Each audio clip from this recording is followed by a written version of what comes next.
So today we're talking about Ikoria Cube review. It was a set that came out a while ago, but we haven't really, I don't want to say we haven't had a chance to talk about it because I've had nothing but time. Drew's fortunately been at work, so my time, his time, a little different. But had there been an Ikoria review, it would have been I would have been the most confident ever talking about cards. It getting delayed it was a month, right? It came out mid-April on Arena, a month later in paper, but being able to play it on Arena for the month ahead of time made me as confident as ever to talk about cards. So confident. And then, we didn't actually cube until, what was it? The next set was almost out. Like, Core 21 was almost out by the time we actually physically cubed in person, so a bit of a delay. But here we are, talking about it, better late than never. And this time we have feedback. This is almost the 3 months later plus review part of the show. Close enough, yeah. Because again, we've talked about, we think about it a lot in spoiler season. We've played it a lot since the set's come out. I've played it more digitally than I've ever played any set in my entire life. So, extremely confident. Before we get into the main meat of the show, though, we're doing a couple things, a couple small things leading up to it. We're going to talk about another 3-0 deck this week that, a perfect world we'll still start taking submissions for. But we have a 3-0 deck from a fairly interesting cube of an old coworker of mine, Aaron. I was going to say his last name, but I guess I don't need to. Also named Aaron, though, very important. He has a Pioneer cube he's been testing for a couple weeks. And we finally got the draft in person last Friday. Drew was managed to squeeze out a 3-0. We'll talk about, first pick, first pack. Again, we're going to start taking submissions, but let's do Drew's Cube for today. Other news and magic, news with the last minute downshift with double masters, all that kind of stuff. So we'll start off first with the deck that Drew drafted, with the Theros Beyond Death basics, which look a lot better in person. I was a big fan of. But how did this deck perform overall, Drew? So I guess when you mentioned that, I was like, but it's a Pioneer Cube, so you said what sets are going to be in? I'm like, well, our Ravnica, apparently. So I think newest Ravnica, and it's not that. It's like 2 Ravnicas ago. Yeah, it's not standard. I kept seeing packs that are like, oh, this card's in it. All right, then. But I thought, like, well, standard's pretty powerful. The last several sets have been pretty powerful, and the opening pack had Wrath of God, Salvage the Wreckage, or... Yeah, we have Settle? Yeah, Settle the Wreckage, sorry. Yeah. I haven't played with that card very much. But I was like, hey, just start off with that. And we had, out of packs 2 and 3, we had to pick dual lands because the fixing was a little light. Maybe it's being a 360 or they weren't in the packs. But I just was the only one really on the control, like hard control deck. So it ended up working pretty well. I don't have many counters. I have a giant hole in the middle of the board. Yeah, you do have this. This is nice. The 1-2... missing scene 6-7. This is good. I think your Rumble Giant is in the wrong spot. It should be over here. Should be over there. Fumigate, Elspeth Conquers Death, Teferi. Technically, I have a couple of adventure cards that fill in that hole as well. So yeah, you have a Brazen Borer here, which is a little hard to see, but Brazen Borer, Reflector Mage. I had to fight against a lot of Planeswalkers. Filigree Familiar is a filler card. That might be the definition of a filler card. And it's kind of just played out like you would expect. Like, you just look at the cards. People should be familiar with all of them. They're in most people's cubes nowadays for who played a similar type of power level. Yeah, absolutely. The top end of blue-white definitely is. You'd argue the top end of most decks are all modern card frame. Especially, like you mentioned, Standard has been obscenely powerful for the last 5 years. I saw something on the front page of Reddit that's like, Standard bans from 2005 to 2015 are 2. Standard bans from 2015 to 2020 is 19. Like a ludicrous amount. So the power level has gone up. Power creep, so-and-so has gone through the ceiling. Dream Trawler, Teferi, Hero Dominaria, Elspeth Sun's Champion. All like home runs. So the end game for your blue-white deck is pretty standard. You even have new cards like Elspeth Conquers Death, Rumcloak Giant as another Wrath. Because I guess Wrath of God itself, Wrath of God the card, isn't in the format, but thankfully, Pioneer just got, I guess not just got, but they got Shatter the Sky recently for like a hard 4 CMC Wrath.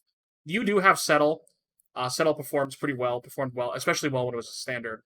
It might be one of the most ultimate feel bad when you attack into it knowing that the game's over. But otherwise, like, there's not a lot of signs that I would say, this is a Pioneer cube. You could maybe point out some of the counter spells like Dissolve, Quench. But, like, outside of that, there's nothing too, as I want to say red flag. Nothing that would make me think that, you were playing with a very limited card pool versus a Legacy, something like that. I do want to note, I almost lost the game to both Stone Coil Serpent and that new Masticore, the one you discard.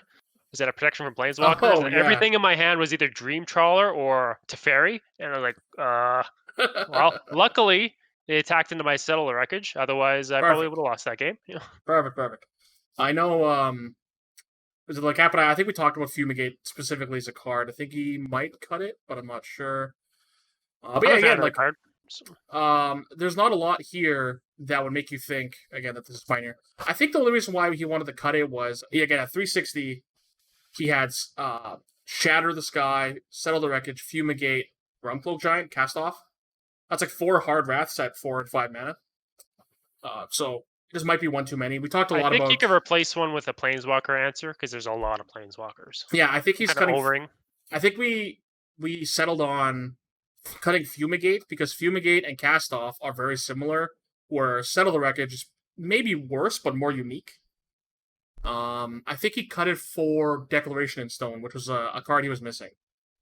So that seems like a pretty good alley-oop in terms of just hard white removal.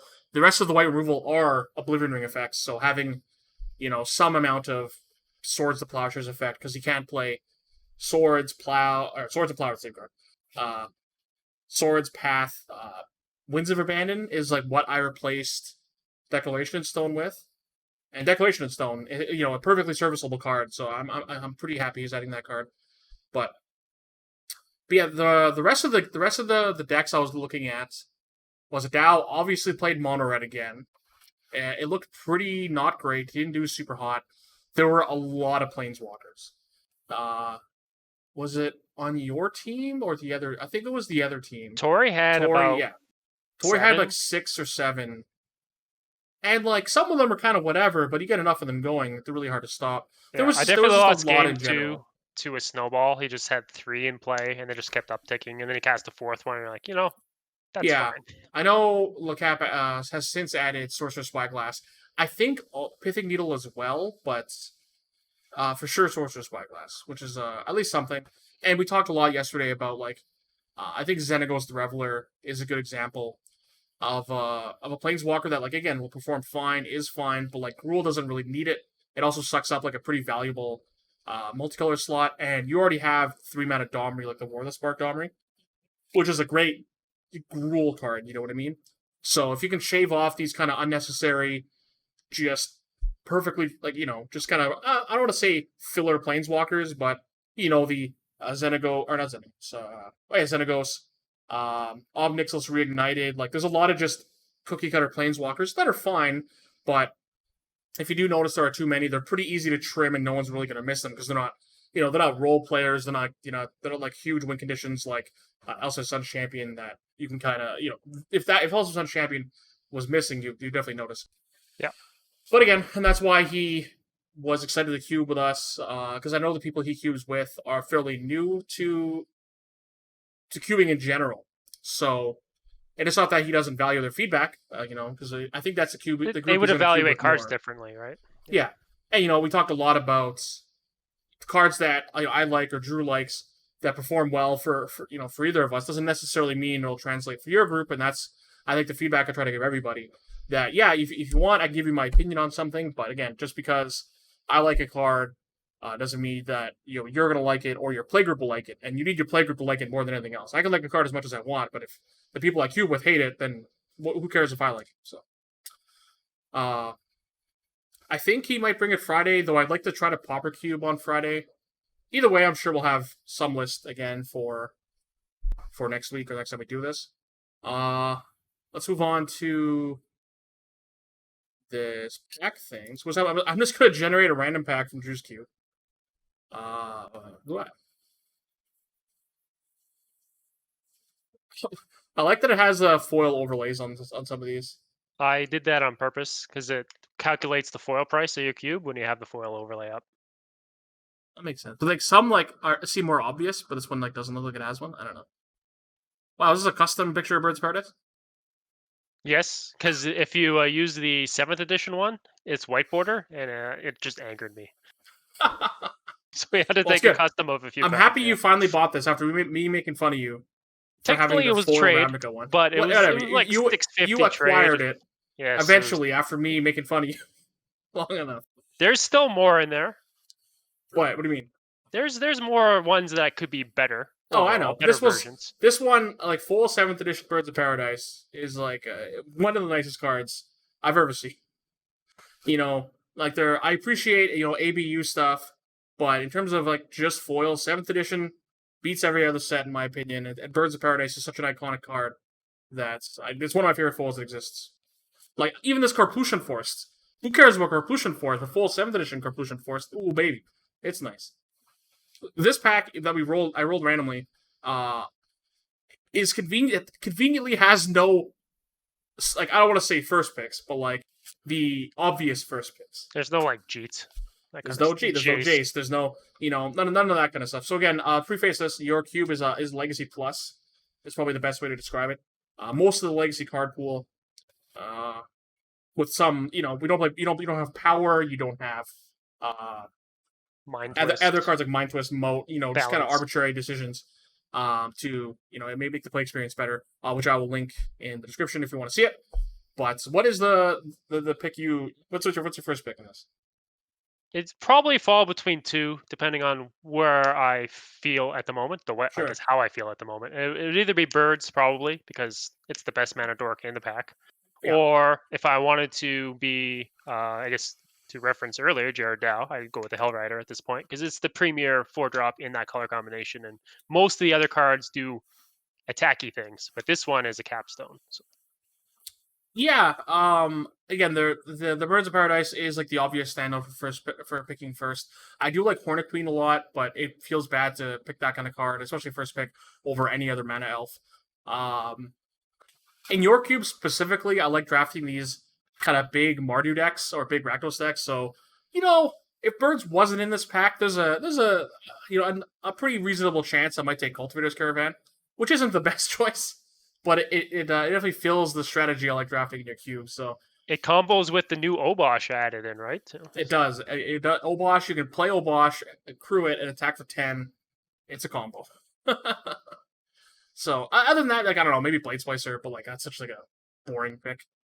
But how's Relentless Spirit been for you? Has that actually made any waves other than just being a 3-mana, 3/2 menace? That's all it's mostly been. I've drafted personally because I try and force those types of cards every now and then to justify their presence. Sure. If you got like Arc Trail, it's pretty good. It's a Rakdos card in the black slot. It is one of those cards I'm just going to wait until Wizards prints another card with the same mana cost, because I don't want to go like colorless black on loading into color symbols or that's for rough drafting. 3-mana 3/2 Menace Death Touch. Even if you ignore the second line, if it does get blocked, it has to at least eat 2 creatures. That's like I guess why you play this kind of card. It's like I remember it was short-lived in my cube. I don't think I played a lot of Arc Trail effects to kind of live the dream. But yeah, this card, it's interesting enough that it's serviceable. It's nothing to write home about. I would not recommend it for people if they were asking. So. No, that's fair. All right, well, Birds of Paradise, easy first pick. Ooh, I like that. Oh, you have this this one mine? Or was this one not mine? I think that might have been yours because multiple of us got them altered. Yeah, but I think you got it altered, and then I went back and asked if he could write Demon on it because he did that on one of the cards that I had. I think it was Lodestone Golem, and he put flying on it and gave it wings. So I remember that. This one we made it a Demon. Lodestone Golem's significantly better when it has flying. Other the card needs a lot of help. Yeah. This is good in your Rakdos tribal EDH deck. He is good in my Rakdos tribal EDH deck. All right, so I'm moving on to the next thing. What was it? Double Masters. Yeah, this is the first site I found. It's not good. This doesn't look good at all. But Double Masters kind of snuck in a bunch of last-minute downshifts in their here's the rest of the set. Notable ones, like there was already Cast Down, which is the best Doomblade in Pauper now. Well, what else was there? There was this Ancestral Blade is a perfectly reasonable card, and there was maybe one other thing that Mirror Retriever. Mirror Retriever was another one that was leaked that isn't so good for, I guess, Cube, but it's playable and constructed. But in the rest of the dump, we got Crib Swap, which is like, I don't know if that card's actually good. A Braid's a huge one. Bone Picker, and Everflowing Chalice, which is another like huge one. Because Everflowing Chalice and a Braid are probably like Cube staples up to Vintage. So the fact that those both got shifted to common is nice. I'm not sure if Bone Picker will be great. There is like the red-black aristocracy kind of deck, and you know what? A 4-mana 3/2 flyer is serviceable in Pauper as it is. If you happen to get the payoff of it costing 1, seems reasonable. I'm going to try it out, see how it works. I know not everyone was sold on it on the Cube subreddit, but again, I think the ceiling's maybe high enough to make it worth it. And again, worst case, you're paying 4 mana for 3/2 flyer that, like, in blue and white is like a reasonable creature in those colors. So, are you going to try Chalice? Because mana rocks generally aren't a Pauper thing. You have Mind Stone. What's the other one? Guardian Idol are like the two big ones. I feel is what I'm missing.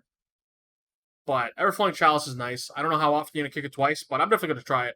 Again, it's a pretty big staple up to Vintage, so it'd be silly not to try it. Conclave Naturalists was also like a reasonable reprint, not to common from Magic Origins.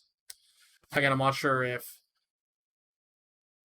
I guess depends how many of those effects you need, but I'm definitely going to try it out. Again, a 5-mana 4/4 isn't super hot stats-wise, but there are a lot of enchantments in Pauper, probably more than you'd expect, because a lot of blue and white, a lot of their removal spells are enchantments, like Narcolepsy, Pacifism, those kind of effects. So, do you play the Tree Folk, the 4-mana 3/3? That naturalizes you remove a counter from it? Wicker Bowl Welder? Yes. No, I don't play Wicker Bowl Welder. Okay. Because that seems like the easiest cut if you would run it to upgrade it to Naturalist. The list I'm working with, I still haven't really played much. I've only been able to, Harry Theory Craft. I'll hopefully be able to play it soon. It's funny that Magnifying Glass. Let me bring up Scryfall here. Like, if for those of you not familiar, so this card was like a actually kind of relevant reprint to common. So 3-mana artifact, taps, add 1 colorless, tap 4, and tap it to investigate. This was like a reasonable card that that got spoiled. But what was the name of that card? Bonders something. Is it Bond? This thing. Bonder's Ornament. It got printed in the Commander decks, and apparently this card is now the card you play at Pop. So again, 3-mana artifact, taps for colorless, or taps for 1 mana of any color, which is better. And tap 4 and tap it. Each player who controls a permanent named Bonder's Ornament draws a card. Which is very funny. It's just better than Investigating, obviously. However, the more popular this card becomes, the less good it is. Which I thought was hilarious. So, I added this card to my cube a week or two ago, and I think it's so funny that it's just apparently taking up a bunch of slots in Pauper now. It's so funny. It's like AK, old AK, if you ancestral knowledge, I think it's what it stands for. Yeah, if you have some accumulate knowledge. Yeah, you have some, they have some, and it's a mind game of, do you want to play it? I'll play it. Yeah, so like Bonder's Ornament just turns into a not very good mana rock, and Pauper when your opponent also has Bonder's Ornament. But I thought that was really, really funny. Alright, so after that, I guess we can move into actual actual Ikoria review. Try to think of what I'm gonna do first. I think I'm gonna do this. Okay, so we transition scenes here. Is it this one? It is. This. Bam. Done. Switch Reno. And bam! Here we are. That kind of pages. Okay. Sorry before I got sidetracked here. So I guess we're going to sit on the screen right now because I don't really know what other screen to go on to. But with Ikoria, something we typically go over, something that heavily, directly affects how good a specific set ends up translating to cube are the mechanics in any particular set. So Ikoria had one of the most maybe controversial mechanics since, like, Morph. I'm trying to think of one that was more ridiculous, that had more, red tape or more questions, like, I guess Megamorph, like, Morph Megamorph, when it was brought into Dragon's Dark here. I remember being not excited during pre-release, but, here we are. So it got, I guess, 4 keywords. It was cycling, was a returning keyword. Keyword counters, if you want to call it a mechanic, but it was introduced into Ikoria. Companion and mutate, both mechanics that I don't think I've ever had more questions about in my entire life. Like, I didn't play a lot during Onslaught block. That's kind of when I started playing Magic, and people weren't asking me how Morph works. So I got to dodge a lot of the Morph bullets. But let me tell you about Companion and Mutate. Like, I wasn't even working during this time. To be fair, a lot of, most customers had no idea that I wasn't working.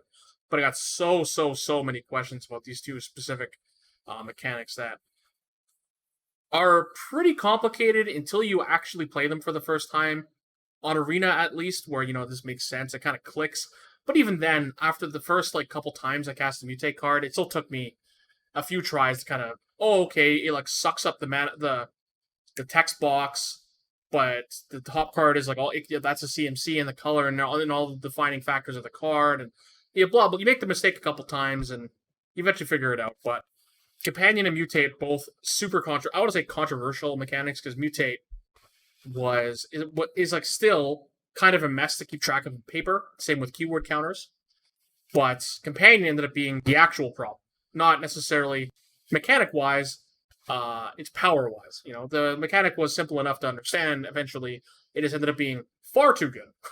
Yeah, it seems like they were both designed with online, primarily. Ikoria seemed like the perfect arena set. And it came out when everyone couldn't really play paper Magic. Happened to be during a pandemic on Arena before anything else. So I appreciate that I was playing Arena at that time, so I could just get all these concerns out of my system.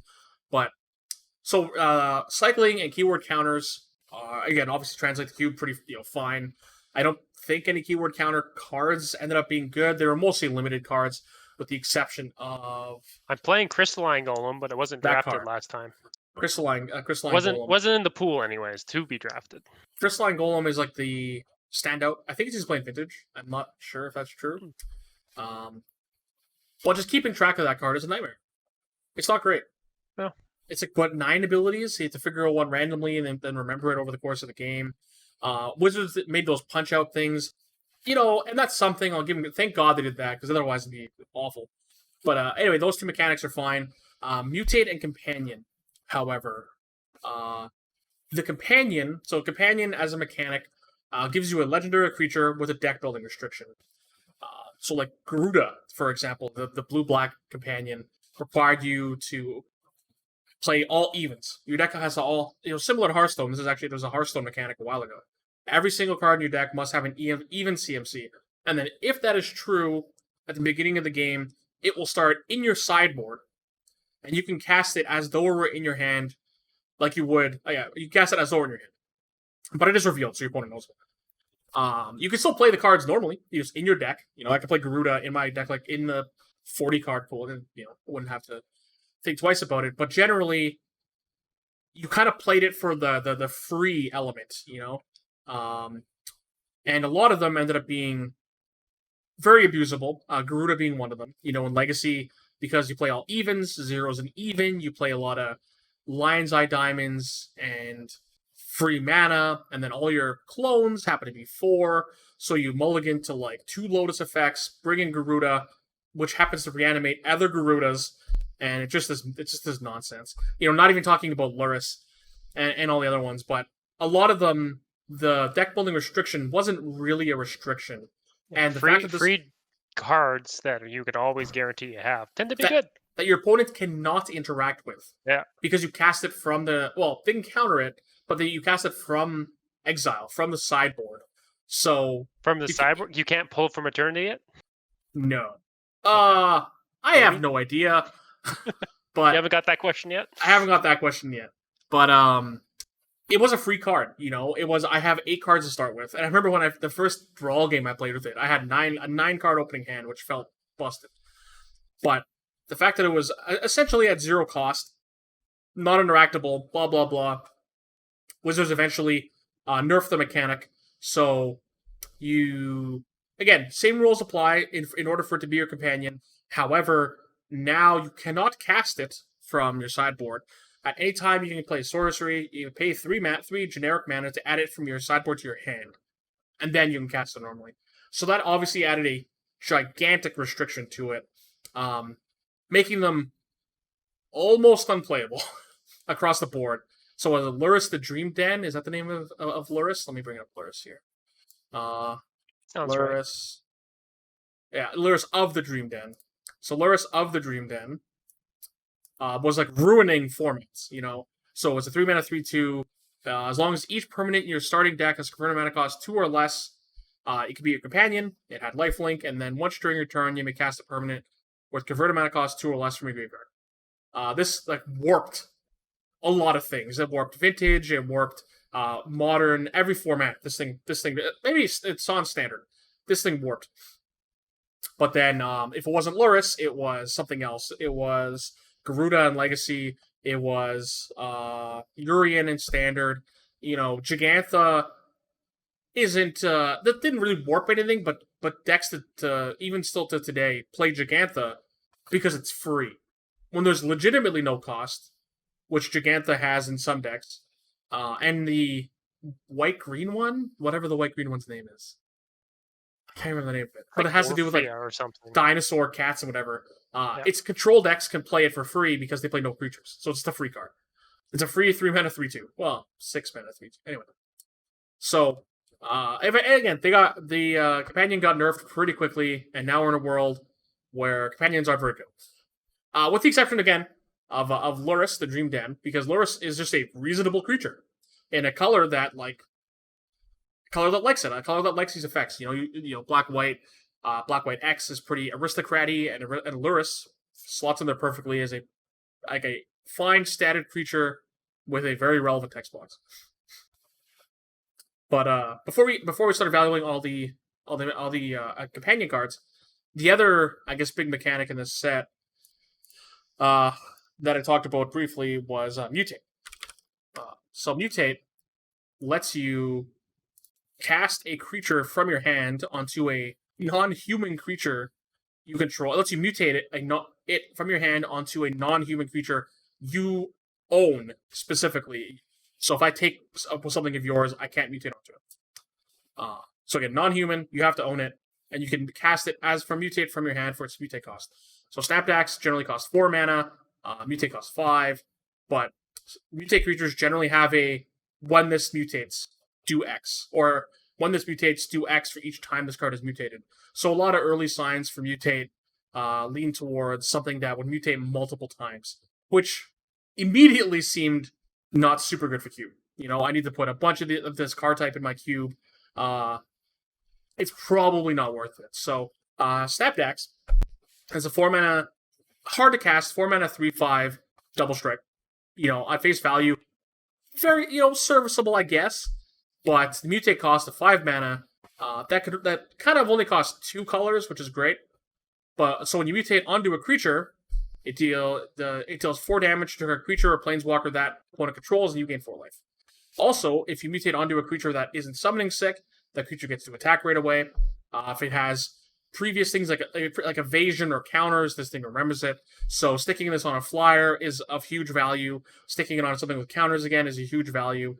But it kind of amps up the creature that can already attack. So that part's really, really interesting. And then again, worst case, when you cast it for mutate, if they kill your target, it just comes into play normally. So that was I guess kind of like Bestow was like the comparison. Was if I cast for Bestow or if it's bestowed and the creature dies, the bestow thing just falls off.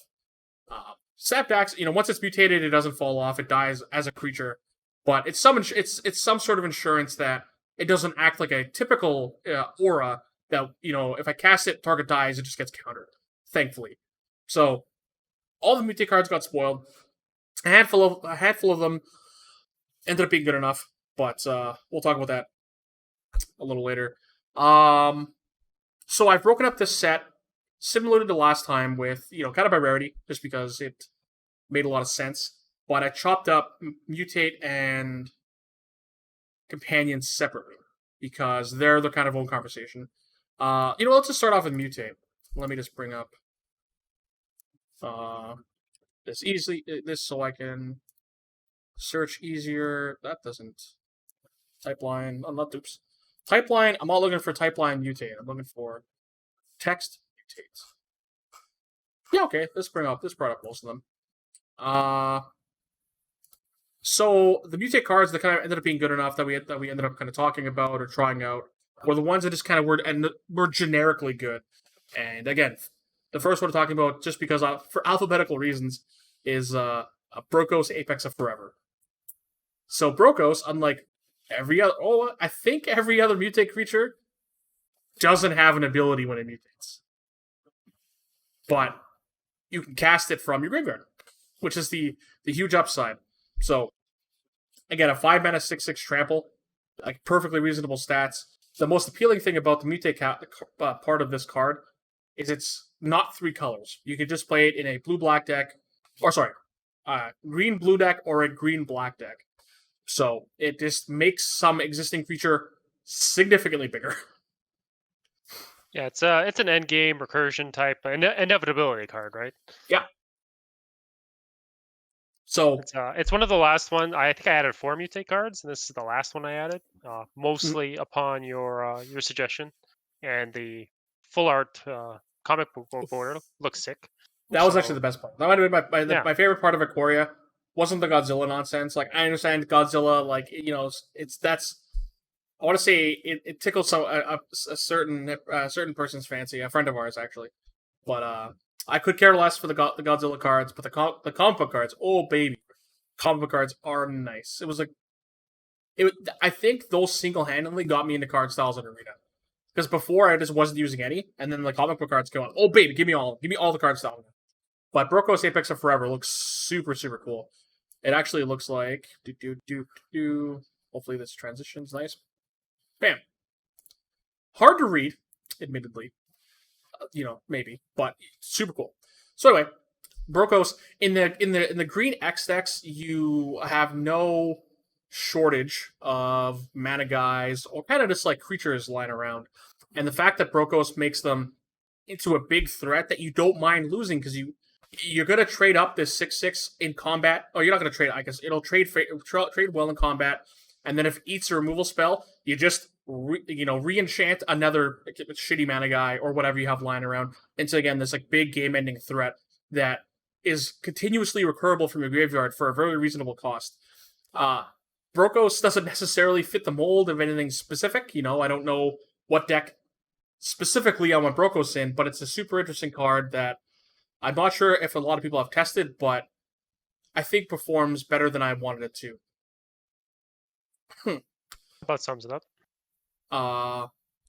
The rest of the legendary dinosaur, they all have weird creature types. Didn't really translate as well, unfortunately. All of them had, when this card mutates, do X, like Snapped Axe, for example, was one we talked about, that seemed like a harder sell. And the other ones, favor mutating multiple times. Or Brokos, again, just a 5-mana 6/6 that you can just keep re-enchanting shitty mana creatures, or whatever late game. What is the next one we got? This on the list too is, I'm not sure if you added this one, to be honest. It's Cub Warden. No. Cub Warden is, again, like, when this card mutates, you get these 2 tokens. But I think so in my head, a lot of these cards play out better than I thought they would. I'm always like, oh, well, what are the odds I have a guy lying around? that I can mutate, that this will make it bigger, and blah blah blah. Just as a 4-mana 3/5 lifelink, this card isn't in the right home about. This card you 100% want to cast for its mutate cost, which isn't terrible. It upgrades a guy, if it's to a 2 or 3 drop, it updates it in the body pretty substantially, having 5 toughness, making 2 more power. So I don't know. I think this card was really, really close for me when I was making additions. Again, it played out as well as I wanted it to.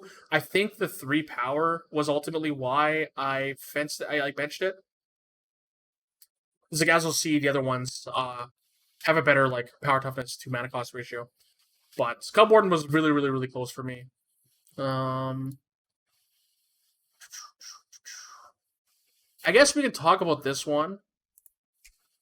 This one is a good example of the mutate part of Dirge Bat is very strong, but 6 mana is a big ask. The body is it's not super bad in black. The 3/3 Flying Flash is something you typically don't get in those colors. So that part's kind of appealing, but this card was obviously designed as a play it first, mutate after. And because of that, I was more hesitant to try it out. I appreciate it as Flash. That's a. If it didn't have Flash, it would be a selling point. Yeah, again, obviously a mutate onto, not cast as mutate. So, again, kind of, I ended up sitting on the bench because of that. This was one that got a lot. I think I want to say it got a lot of heat, or got a lot of flack on the main subreddit. I don't really know why. So I like the card a lot. Yeah, me too. This was a card that, again, I wasn't sure how confident I'd be in it, but then you cast it a couple times, and I'm super excited. So it kind of helps what the red decks want to do. It's what your 4s want to do, and that's help you close out the game. Making a smaller creature that might not be super great in combat anymore, which red runs into pretty frequently. Making some Wiener Bear into this 4/4 threat that is easy to cast and is recurable. It has so much appeal to it. A card essentially has haste because you already put it on something again that's already in play. The stats, if you just have to cast it on its own, aren't terrible. But the fact that I get to jump a guy, probably give it I get the give something flying, probably give it 2 more power, and I'm able to recur it if you're able to kill it. I'm now I was nothing but excited about this card, and it played out just as well as I expected. But again, surprisingly, got a lot of hate on the subreddit. When the set was being spoiled or just came out, and I was trying to figure out what to add, and I wasn't sure about Mutate cards, I had this card and 2 other ones written down, and I was watching you play Brawl. Just when the set came out, and you had this Phoenix in your deck. It might have been a Snap deck or something like that. You cast it on one guy, and then attack with it. I was like, oh, yeah, okay, that's good. Yeah, and then I've had a lot of games where just being able to buy back, if I'm able to jump a guy on 3, they wrath me on, I jump a guy on 4, they wrath me on their 4, and I'm just able to I can now threaten this 1 mana 4/4 at end of turn was pretty huge. It gave the deck a little more reach. Again, I guess in a perfect world of red, has the ideal rollout and your opponent just doesn't have a chance to get his footing. This card's not great, but in a real world where you're going to have to slug it out on the board a bit, I'm really, really excited about Evercool Phoenix. It's no Hell Rider. Not everything can be Hell Rider, but I do like the card. I like the card quite a bit. I hope other people try this card out.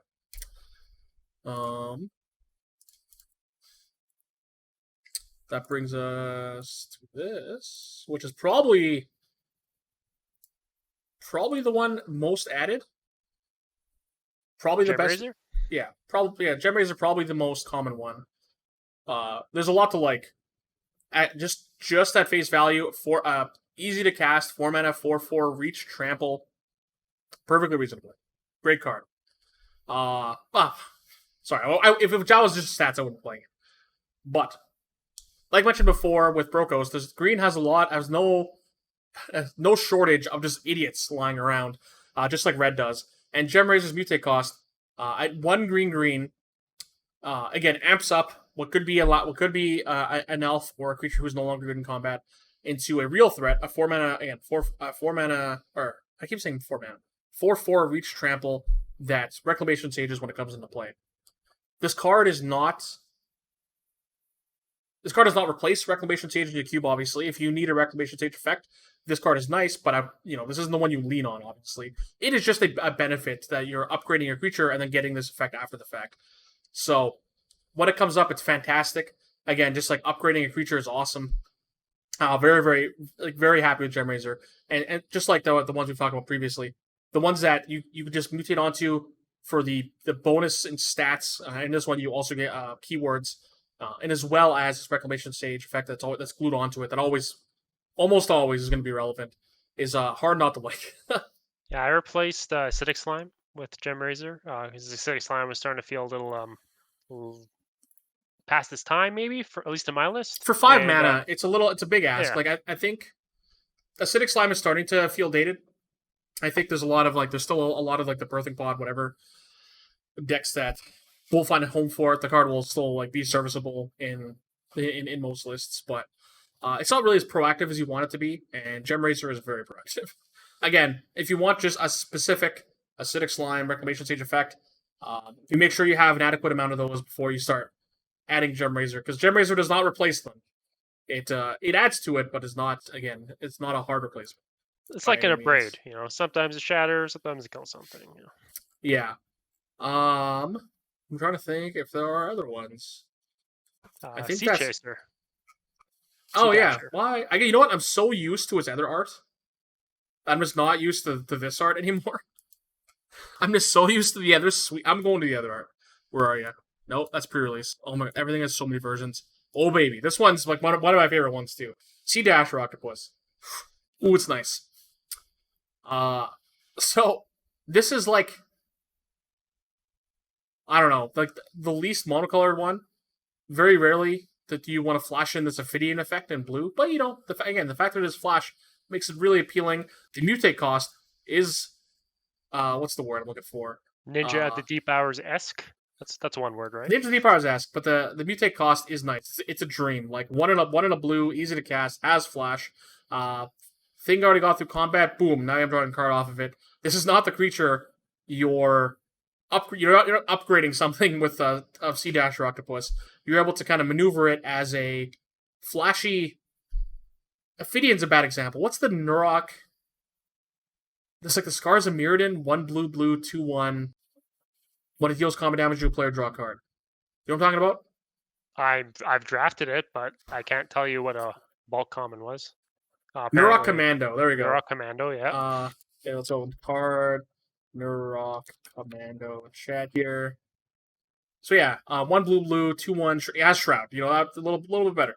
When it deals combat damage to a player, you may draw a card. So this card is a flashy Nurok Commando kind of. At its worst, which isn't that bad in blue. You're able to kind of squeeze a card or two out of it. It's not that bad.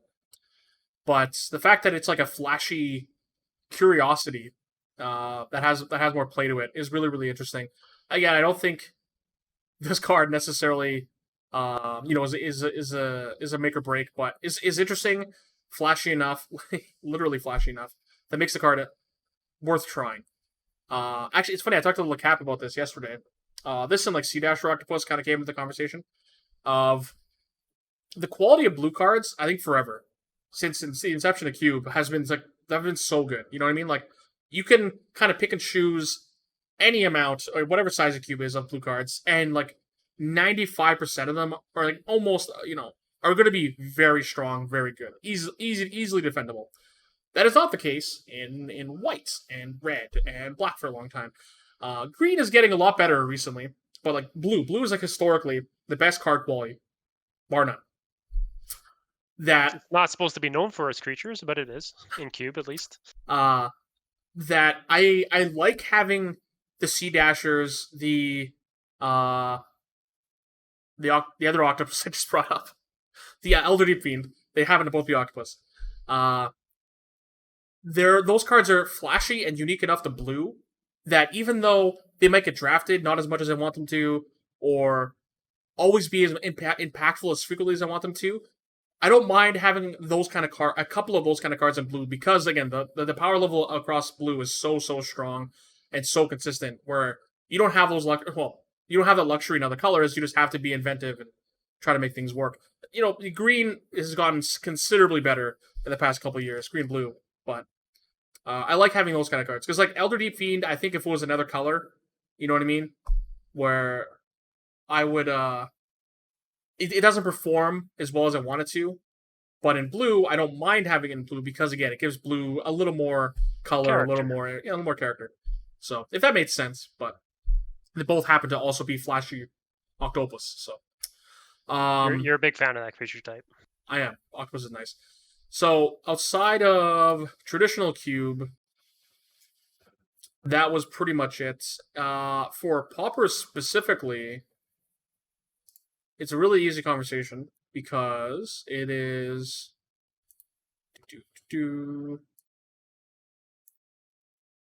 almost all of them.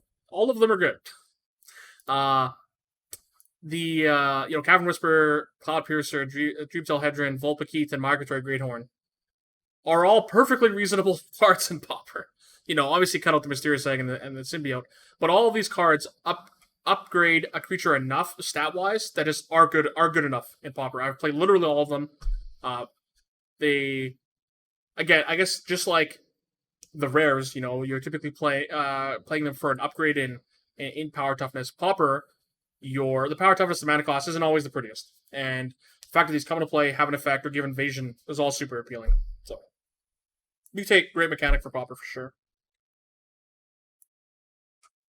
I guess talk about. There's not a lot of them, but we can talk about Companion. I may have jammed a bunch in my list because after the rule change, it made it justifiable to not have them in and make people like Lutri, for example. Well, yeah, Lutri auto include, right? Yeah, Lutri pre rules change, assuming you're playing like probably a vintage power level. Lutri's insane. Like it's one of the best first picks you can probably make. It goes in literally every deck. Not legitimately no cost. Yep. It was the only one that there was literally no cost to play. So a lot of people just chose not to play it. But now the Lutri costs, we'll get into Lutri in a second. Unless it's the first one that comes up. I guess if you play this one, this was one I also added, is Kruger the Macro Sage. So playing it again, most of these cards, playing them as your companion now, unless you play the OG companion rules, which I've heard some people do, a friend of mine does it, you probably don't really play them as your companion. Again, Sans Lutri, which we'll get to. But Kruger is a 5-mana 5/4 in a fairly mana-hungry color. I don't want to say was like historically, traditionally a wrap deck, but in the past couple of years, the Hydra Crisis Uro World of Magic, it might be the de facto ramp color now. True. It's kind of like you resolve this guy and you expect to draw one card. And if you get any more than that, it's bonus, which can happen.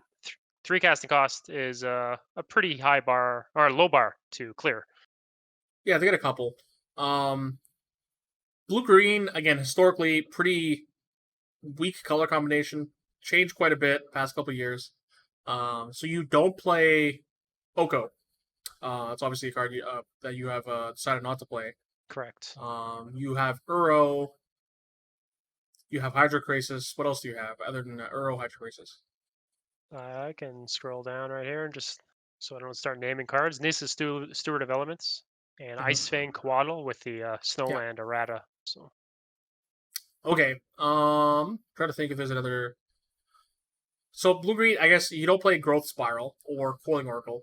I tried Growth Spiral for a bit, but it was not a in-demand card. It was very, very, very filler for what a colorless card would be. It's a lot of fluff. Yeah. Yeah.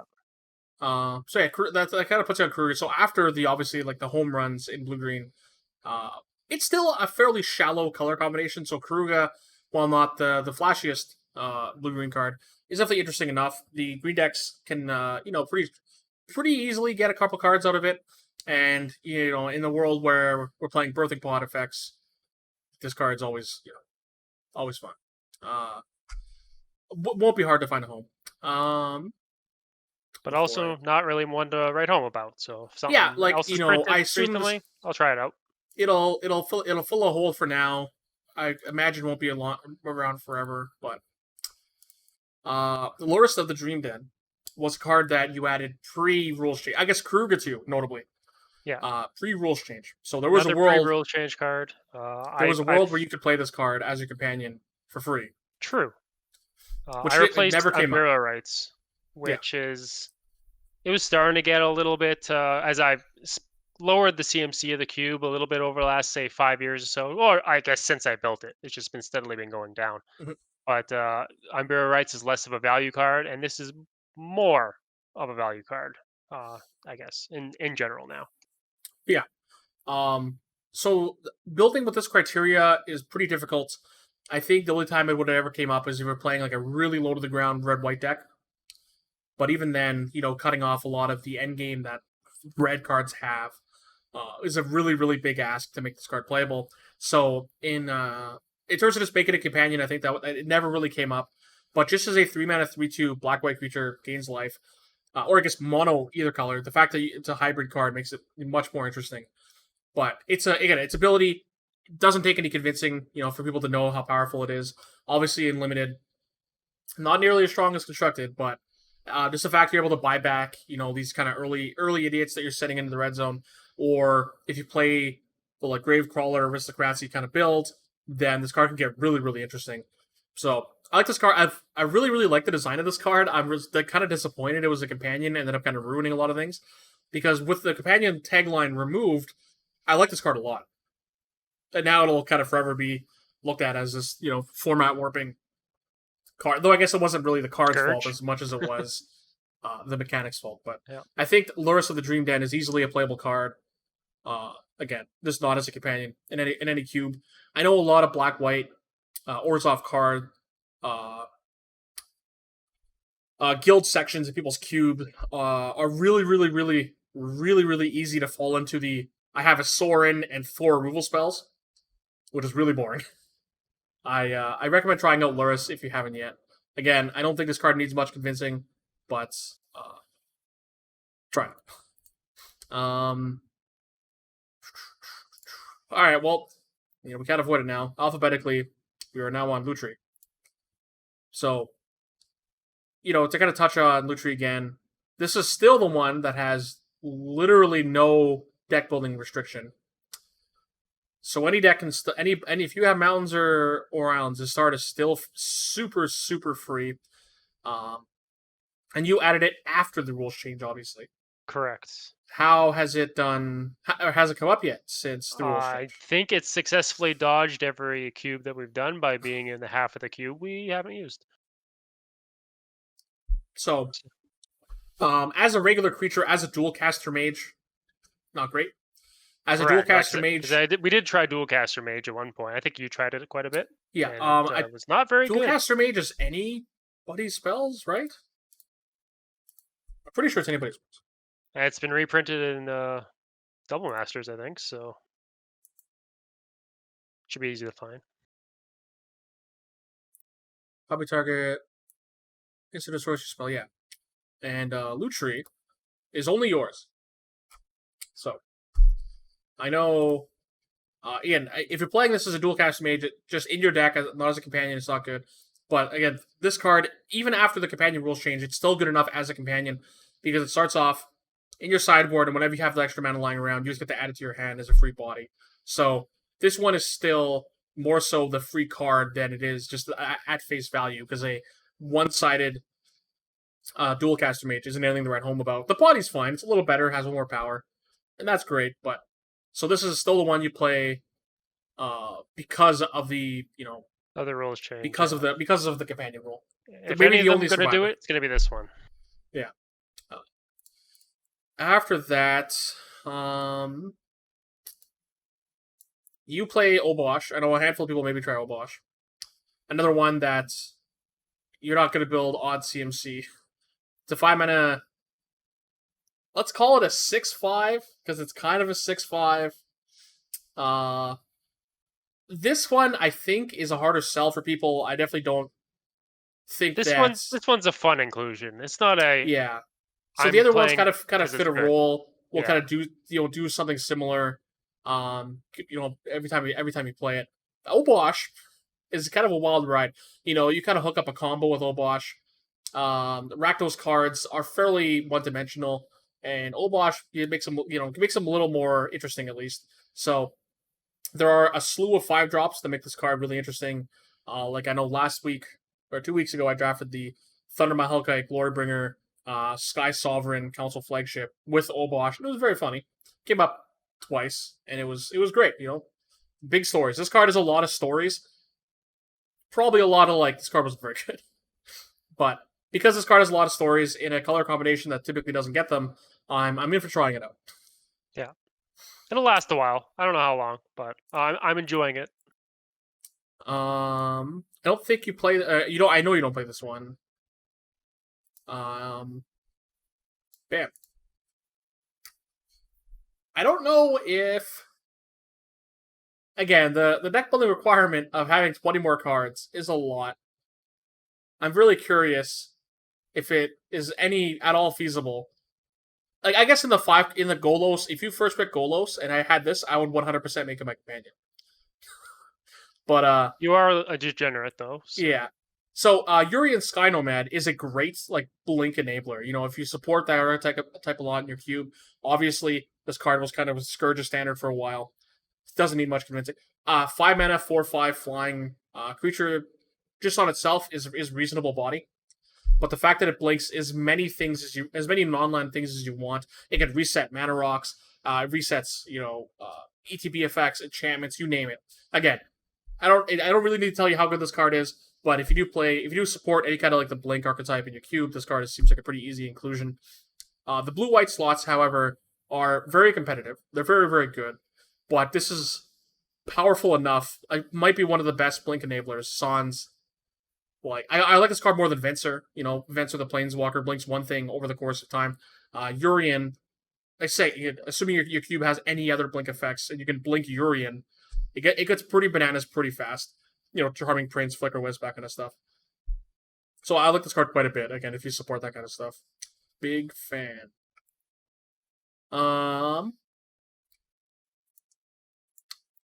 This one's interesting too. Again, I think if you were to make it your actual companion, not good enough. But it's a reasonably static creature. Mori's a 4 mana 4/5, reduces the CMC of a type. Probably going to be creatures, but again, serviceable body in a color combination that is again pretty much almost exclusively removal spells. Mori is another kind of an interesting card that, given its hybrid nature, you can kind of shoehorn it into a lot of different decks, but. Is one that admittedly we haven't tried, or I haven't tried. I've played very little of it online. I haven't tried it in a cube yet, but is another one that I think it's got is worth an okay talking stat about. line. Yeah. Yeah. Again, doesn't 4 mana 4/5 is fine. The body, for that kind of effect, you expect to have a body to be smaller, but outside of that, I don't know what other companions. So I have Garuda in, but it's not going to last that long. It was more of a meme when I added Obosh. While Obosh has gotten some traction, Garuda has not. So yeah, I haven't. I guess this one is probably pretty easy to figure out if it's good enough in your cube, just by looking at desirable reanimation targets at even CMC. I just want to see someone cast it, see what happens, as a poor man's Grave Titan effect type of thing. Yeah. So this card is it's going to be more so a black X card than a blue black card, but it's again 6 mana 6/6 comes into play. Hopefully brings some power. Hopefully is kind of what you're investing into. Hopefully this card brings in something relevant. Give me a Solum, give me something. But because of the unknowns that Garuda has, where you can't manipulate your deck, like you can construct it. A little less interesting. At least for Obosh, I feel like I don't have to roll the dice as much. But the same is probably true, to be honest. But yeah, Obosh just gets his value by being in play. Well, this has one shot, one opportunity. Yeah, but if you have a nice Urian deck, baby, you can play it with Urian. You can't reanimate Urian. I did pick up a Urian, but my cube isn't suited for that type of card. So yeah. I'm just kind of choosing. I kind of decided to talk about most of the popular ones. Gigantha the Wellspring is what the only other companion that still sees companion play nowadays in constructed. Again, mostly because it was free. Similar to how Lutri is in Cube, it's pretty easy to notice that all of a sudden Gigantha is a legal card, so I can just play this free, reasonable, statted creature. Was it like the Rakdos Sacrifice deck played it just because again they just didn't have duplicates in the CMCs. So yeah, I saw that deck being brewed online, and it was a later edition, but it ended up winning a few matches just because of the way the deck was built without to allow Giganta to be her companion. Yeah. Again, a fine card. I remember right when the set came out in Commander specifically, I was playing Gigantha Nimbizit. And I never really cast Gigantha that much, but it was still free, So, but once the rule change happened, Gigantha's gone. Now it's just in the bench. I guess let's talk about this one really, really briefly. Zerda is mostly a combo enabler in your in your Basalt Monolith, Grim Monolith world. I think that might be it. Because it goes infinite with both, right? Yes. I believe it does, yeah. Yeah, so but really combo heavy. This card goes infinite, but there is no shortage of these kind of effects. But again, the body is not super hot. 3-mana, 3/3. Target creature can't block. It's kind of zany. It's a weird. If it's any indication, I think this is the only one I haven't picked up. So yeah, I think it was doing something in I think it was busted in Legacy. It was either Legacy or Vintage. Yeah. It was something until I remember it was becoming a value because it was doing something in some sort of Eternal format. But each one of these have to break a different format, right? Yeah, there was they all broke something. They did companion. It's funny that like I said, I talked earlier about how many cards have been banned in Standard lately. The companion mechanic was essentially banned. We can put companion asterisks. Companion's been canceled. But I guess so. That's companion. So we talked about mutate and companion. Mutate was just easier to figure out. It took a little bit for the companions to end up being a little too good, and then some of them ended up being after the rules changed. Like Lutri ended up being reasonable. Some of them ended up being flushed out. They're all okay. I think the handful of mutate cards will always stick around more than the companions will. But both mechanics for being fairly zany ended up. I'm happy that both of them ended up being being good enough to try out some amount. Whether it's just Loris and Lutri that hang out after the fact, or just Gemrazor. I'm happy that for being fairly unique mechanics ended up kind of making the grade. Where is my notes? Here are my notes. Okay, so we talked about these things. So now it's just generic Ikoria cards. So I'll bring those up. Again, we're going to start off just by rarity, just because it's in my head easier to cut down or edit down if I need to sort it into or break it down into shorter videos, which I will probably do. Where is Ikoria? Where begins? Search. I guess I'll do mythics first.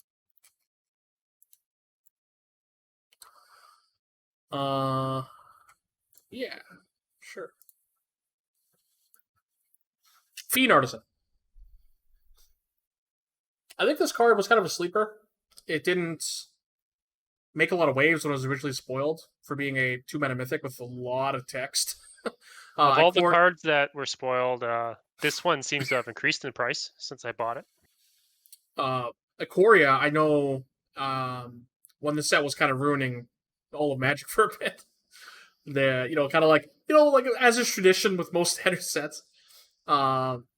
This set had the lowest mythic CMC of any set, I think, was the math.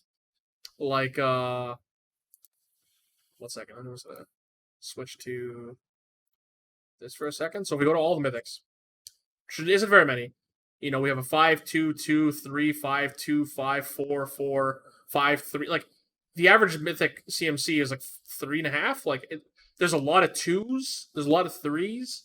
There's like the average CMC for mythics ended up being surprisingly low, which is kind of crazy. Maybe is a factor of how what ended up being a very impactful set, but it seems like a kind of a weird line to walk of, Shards of Law are mythics, so these big flashy over the top effects, blah blah blah, and now they're bears that have many lines of text. Movie magic. Is that a jab at Keenan from your brawl? Yeah, I hate that card. I hate that card a lot. So Feed Artisan, back to Feed Artisan. So again, this card has lots of text, just like my main man Keenan, who I hate his guts a lot. It's a 2-mana 1/1, but it's +1/+1 for each creature in your graveyard, and then has this. I guess it's like not quite a birthing pot effect. Like, what do you like? You maybe it's a birthing pot effect. I consider it along those lines because the people who like Pod like this type of effect. They like Vivian. They like etc. Sure. So yeah, it's just X and 1, tap it, sack a guy, search your library with a creature mana cost X or less, put on the battlefield. Like a okay early game creature, great late game creature. It scales appropriately either as a sizable 2-mana, 3/3, 4/4, 5/5, however big it gets, but also having this very appealing activated ability. I know pretty early into like one of the first cubes you had with the Ikoria editions, I had this card in this black-red deck and was just ranching this thing for 6 over and over to get Wormcoil Engine, Grave Titan, Sundering. It ended up being very obviously my opponent just couldn't deal with it. I think it was like a 4/4, then a 5/5. I think you had like a mono black deck that you were playing 3 or 4 off-color cards that you couldn't it was pretty wild. It was pretty funny. Yeah, I had like a bunch of artifact mana, so I played Infernal Titan in my deck and stuff like that. And also just so I can feed artists them into play. I think I had one other way to get them. You either get rid of them or get them into play, but this card went super deep, and it's funny. I actually ended up losing the game where I was able to find Grave Titan into Wormcoil Engine because I just couldn't draw, and this is the stupidest complaint, I just couldn't draw a 9th mana source to go get a Grizzlebrand. Sometimes we win, sometimes we lose. That game was really sweet, and again, if Feed Artisan is like fairly innocuous, it's a low investment and a huge problem for your opponent.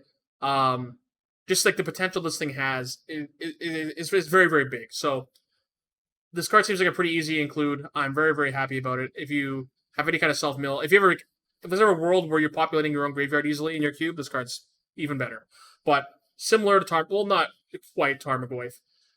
Playing Magic puts creatures in your graveyard. This card doesn't take work to grow, just as a reasonable creature. But it's almost like that line of text just makes it so when you play it late game, it doesn't die to shocks.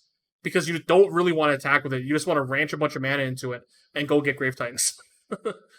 But again, lots of text for this 2-drop. I would imagine it's going to be sticking around for quite a while. Yeah, big fan. We can talk about this guy as much as I hate his face. I don't know how many cubes I've actually added him. I know you didn't add him. I didn't really have any intention of trying him out. I could try him out instead of Karuga, So, Keaton is another 2-drop mythic with too many lines of text. 2-mana 2/2. It flares all of your non-land permanent mana, so mana creatures, mana rocks. And then with all this mana it also gives you a payoff. And for paying 7 mana, look at the top 5 cards of your library, put a non-human onto the battlefield. Non-Agent of Treachery. Thank God. Because it would have been even worse. But, put the rest on your bottom. So this card, it does, again, like Drew mentioned, in Brawl specifically, this card's a menace. It does. Blue-green cards are already good. There happens to be so many mana elves in Standard and mana rocks that killing the Keenan is never really the answer because you can play it so many times. It's killing all their mana, which is really hard to do. And then this card is not only the mana ramp, it's also the payoff in one card. So again, this card has a lot of text. It will shoe into most green decks in cube. It's actually the blue that I think is the most hindering about it in traditional cubes, just because it might be hard. Maybe I don't know how much blue you're adding. I guess nowadays it's a lot because Hydra Graces Uro exist. I don't know if a lot of people have adopted this card yet. Into the cubes, I'm really curious to see how it performs in a more limited setting, but I already hate it, and it's only been out for a couple months, so that's it. I'm not biased at all. You're biased. I don't have anything to say. You play against it every day, so I hate it. I hate his stupid face. I guess we'll talk about all of these because we always talk about all the planeswalkers, but the first one is Luca Coppercoat Outcast. So this great card comic is just, book art. Oh my god, yeah, the comic book art on these cards are phenomenal across the board. But Luca has a hard time fitting into traditional cubes, though I do like the direction it went into. It's very flavorful of the Ikoria storyline of turn your small guy into big guy, kind of polymorph-esque in your sneak attack deck or your show and tell deck. Maybe there's a world, but this card is like a pretty corner case situation that I don't think those decks need, but made a bunch of Agent Treacheries instead. Agent Treachery has been kind of a problem in Standard, and Luca helps that out a lot. So again, I don't think this will slot into traditional cubes very easily, but is certainly an interesting card. Slotting into cubes easily. Luminous Broodmoth joins the 4-mana white creature flying gang. Not an angel though. Most of them are angels. I guess this is the only keyword creature, or one of the only keyword creatures that we'll talk about. I won't think of one other one. I totally blanked on this one. But it's a 4-mana 3/4 flyer. Whenever another creature you control dies without flying, return to the battlefield with flying. So I ended up buying the Mothra version this week. So hopefully, baby, that's my favorite art, and I'm gonna put it in cube because I love it. Like, what else are we gonna do? Like, we're not gonna buy all of them. We're just gonna buy this one because I want it. The Mothra is one of the ones I like the most from the Godzilla set for sure. This one, and is it Nethroi? The Nethroi one. Luna. I like Luna a lot. The triple-headed dragon. Oh yeah, that was good too. So forget his name. Yeah, I can't remember the name. But Mothra here. We talked about in a world where if you play those the combo centric cube, this card kind of fills that role. If you're playing traditional way, we need this card. This card's great. It gives I don't want to say your board wrath protection, but it definitely gives them in order for you to wrath me, you have to deal with this thing first. If not, your wrath's really not going to do that much. So just existing on the board kind of creates a problem for your opponents. It's a fine static creature. It has 4. I like that it has 4 toughness instead of 4 power. Assuming it would have been a 4/3 the other way around. Having 3 toughness is a pretty big liability. But yeah, I think white in general has a lot of 4-drops, but not a lot of shoe-ins. And I think this is one that most people will be happy with running. Yeah, I don't really have a lot of bad things to say about Luminous Broodmoth.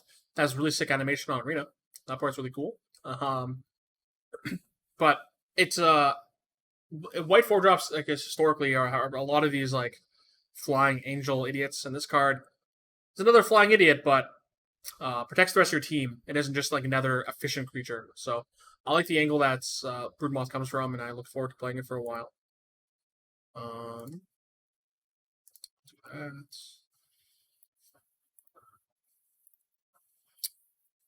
Narset of the Ancient Way. Again, great comic book art, but is a storyline wise, I was frustrated why she was in the set. I think she's referenced in a throwaway, oh yeah, Narset's here. I don't want to bother her though, so we're just gonna let her be. Kind of hard to cast, on one Jeskai. Is a serviceable card, adds mana, gains life, draws cards, can just be a hard to cast FTK that sticks around. That part's pretty cool. But because it is hard to cast and wedge cards, a lot of people have a hard time. Most playable. Yeah. Sorry? They're not the most playable wedge cards in general. A lot of people have a hard time kind of slotting these in. A lot of people are very anal about everything must be balanced. I must have one Jeskai card and one Grixis card and one other card. And going on my way to play this card in these colors, this card's fine. If you can cast it, this card's going to do well. I've been happy with how how it performs online. It ultimates pretty fast. Its ultimate is very good for how fast it for how fast you can turn it on. I do like the card. Again, its biggest hindrance is the 3-color mana cost at 4 mana. If you are okay with that, this card I think will perform well. I don't know if there's another Jeskai card I can think of off the top of my head that's going to be better than it, but it performed Played well. Vadrox, the morph guy, mutate guy from this set. Vadrox? Is a good, Vadrox. Yeah, he's a good alternative. Yeah, I guess my only problem with Vadrox, so he's the legendary Jeskai dinosaur. It mutates for 4 and then plays a 3 CMC spell. An instant sorcery. Spell, probably, yeah. Instant sorcery from a graveyard for free. So it buys back a burn spell. Generally, that card is also I guess okay. The problem is for that color to have something to mutate onto is like probably the biggest ask. True, but yeah, both those cards are fine. I think Narset's is the easier edition. Again, cool comic book art, big fan. But again, I know slotting in these 3-color cards into the Cube Cobra lists are very, maybe I don't want to say problematic, but a lot of people have a hard time balancing the books, you know.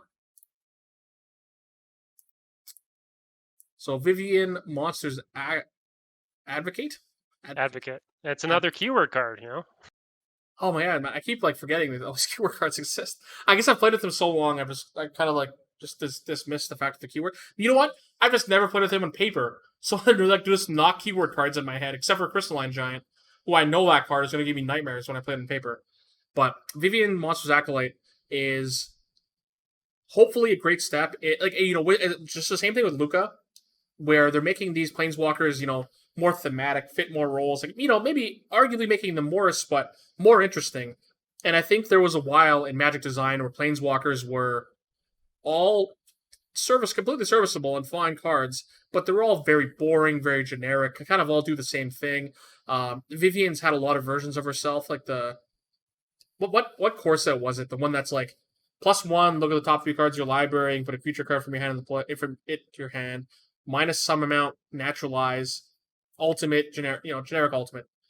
This is her first iteration, right? Oh, was it?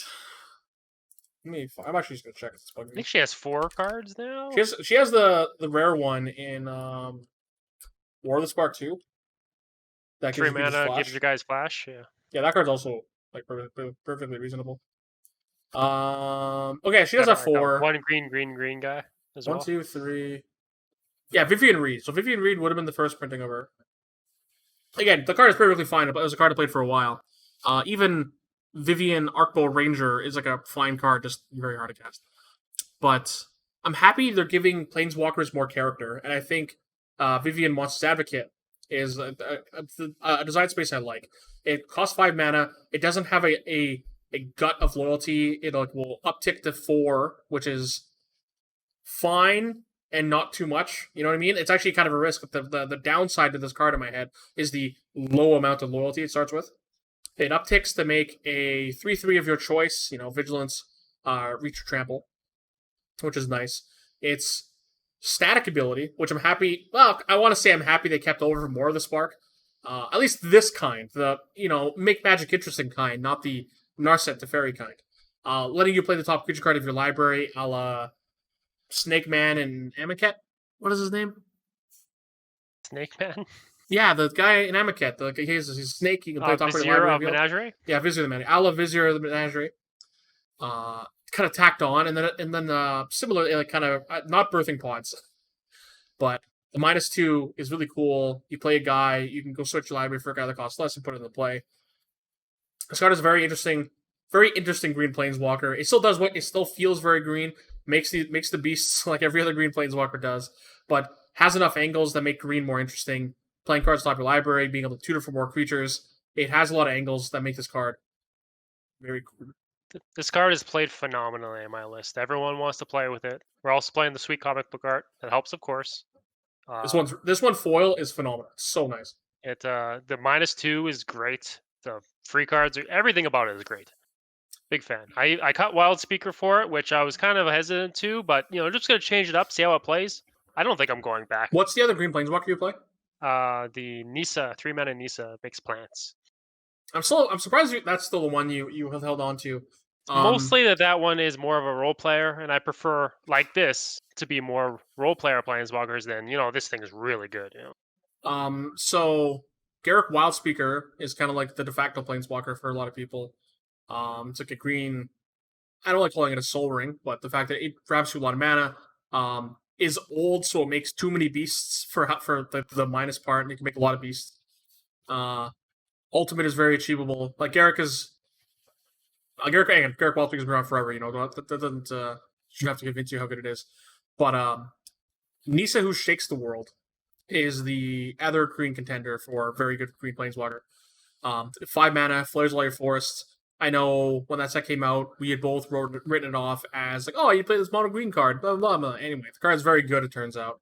I played it for a while. I think it might be too oppressive. That's why I'm not going to add it. Like, obviously, we wrote it off before, but now it's like, I'm going to put this one in the Oko pile, That card certainly is better than I think anyone gave it credit, especially during War of the Spark, when I think maybe those effects were underrated, but then quickly caught on at how good they were.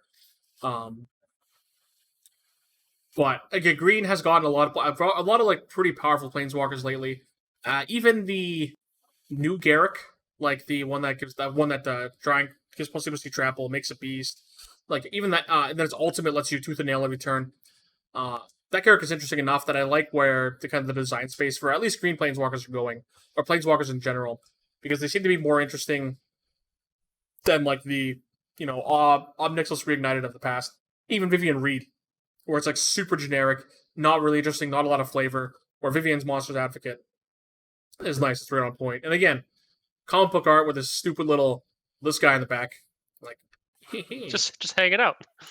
It doesn't look good the way I'm doing it. Anyway, it's great, big fan. What do we got left? I think that's it for Mythics. We talked about this very, very briefly. Is Vadrock is the Jeskai, the blue, red, white 3/3 flying first strike, fine body, very hard to cast. When you do mutate it, you can just play this in a red white deck, which is interesting because I played it when I was trying to play this in Brawl. Like a lot of people try to randomly play it in control shells, but it just doesn't seem to fit. You just end up like finding a token lying around, mutating onto it, rebuying a Fire Prophecy. That's kind of it.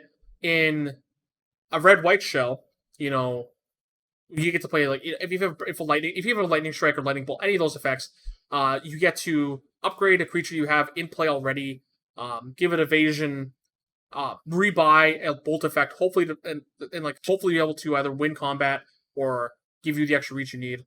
This card is like really weird. It doesn't like, without kind of knowing. Having played with this card a bunch, I wouldn't have thought that would be the play pattern this card traditionally, I think, is better that it has. It's better to have it as a weird Boros card than a Jeskai control card, if that makes sense. And without having played it a bunch to kind of figure that out, I think an average drafter who will look at this card but just won't have an idea what to use this card for. So this card is like, I guess, interesting enough because, and I guess you don't know what to expect, if that makes sense. It's the fact that it's a triple color card that allows you, with an alternate casting cost, to bend the rules. So it fits your criteria, your spreadsheet criteria, but it gives you more playability, and that's a nice art. Yeah. I actually like the Godzilla one more here, Rodan. Oh, okay. I think I've seen it before, but yeah, I have it up here. If that one's okay. Yeah, the comic book one, admittedly, I'm not a fan of. This is one of the few comic book ones I actively don't like. I'll make sure to build something with it and shove it in your face. Good, I got one of those now. Yeah, I did. Have you gotten all those at this point? I ordered a Snapdax yesterday, so yes, I have all. Snapdax looks really, really good. He looks. It's gonna be a while before it gets here. Might be 3 weeks. Where'd you order from? Wizard's Tower. Oh, their shipping hasn't been bad. Last time it took 14 business days, so. Well, that's a while. It's better than like my Car maybe Kingdom it's better order. Now. My Car Kingdom order took 5 weeks. Now I did order it literally the whole world shut down. and I only ordered 20 snow-covered islands. But it took 5 weeks. I got those now. Now they're really nice. I like them a lot. That's way better than Face. 5 weeks is pretty. When Face was going through was really bad. 5 weeks was pretty correct for Face. Hopefully now it's fixed. But now they launched a new website. I'm not sure if you've seen it yet. I have not. Yeah, they launched a new website. They moved from Crystal Commerce finally. I know everybody who uses Crystal Commerce complains about Crystal Commerce, and they were a company that used it but didn't have to use it. So using Crystal Commerce is you have to use it in order to sell on the site TCG Player, which Face doesn't sell on because TCG Player is kind of a nightmare. Has a lot of fees. Anyway, TCG Player is kind of a nightmare. So Face, being a company who didn't use the reason why pretty much every store sticks with Crystal Commerce, well, at least it says they stick with Crystal Commerce. They finally, either found somebody to do it or found another company, whatever the case may be, and switched sites very recently. So they're working with a new company that is kind of building it from the ground floor. So they launched it. It's pretty raw. There's a lot of fixes and stuff they've been making. Some of it's the back end, from what I understand. I know very little. I don't pry. But they deal with one problem, now they have this other one. But I think they're trying to make sure they focus on their website. Hopefully it ends up working out great. But I was talking to a friend of mine the other day who works for Face, and he was saying that everyone complains about Crystal Commerce because they do, but finding someone else, a retailer or a website designer, or whatever the case may be, a platform that can sell and buy Magic cards is really weird because there's no industry like Magic the Gathering. You know what I mean? There's a lot of e-commerce stores. Don't get me wrong, but imagine it's the headset you have. This was his explanation. The headset you have, I go to HyperX, I want to buy this product. I buy it for however much it is. Okay, well now the site also has to have a way to built into for me to sell that product back to you, which this doesn't exist in any other company, or any other industry. If you think about it, so you have to have some way to also I need to buy this product. And if I buy it, there has to be plus there's grading involved in both the sell and buy aspect of it, and it's a nightmare. It doesn't. It seems very obvious or very obvious. This is just how it is. But it being so connected to the Magic world for so long, but in reality, there's no other e-commerce business that's like it. You know what I mean? It's like the Wizards Event Reporter software or whatever, for matchmaking and pairings and database. Yeah. So, as much as I dislike Crystal Commerce, they do provide something that's not a lot of other people do, and that's another reason why people are kind of locked to it. But anyway, that's a whole other story. Just before we get into rares here, I am going to go get another cup of coffee because I've run out. So I'll be back in just a second.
Spilt a bit. Stuff. It's funny. Remember that coffee cup I bought last Friday?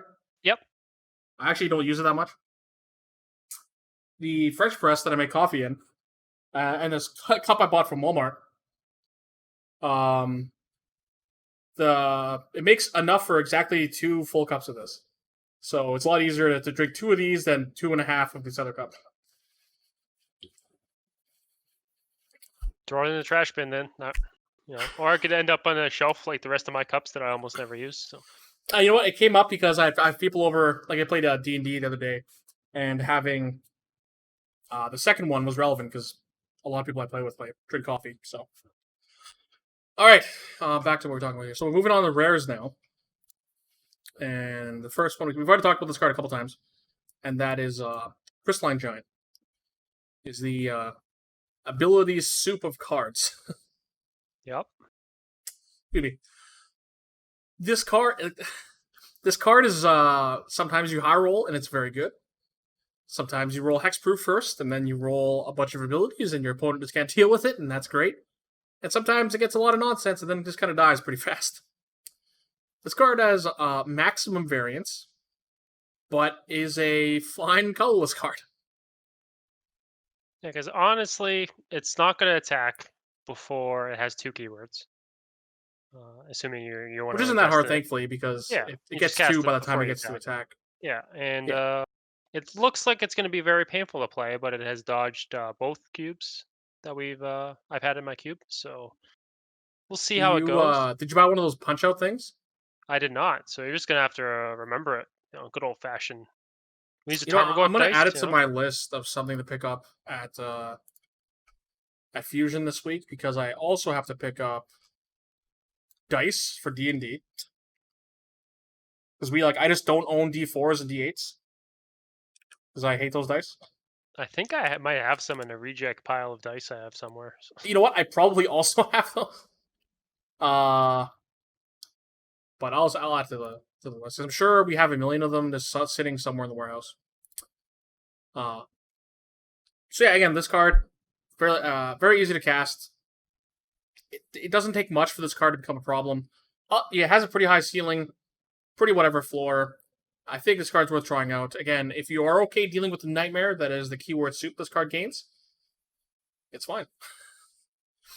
Kind of like a mutate. I think a lot of people were like, "Oh, I have to keep track of all my mutate things. Look at this stack of cards." It's actually not that difficult in practice, thankfully, because the top card is the most important, and a lot of it is just remembering essentially what abilities it has from the previous cards. But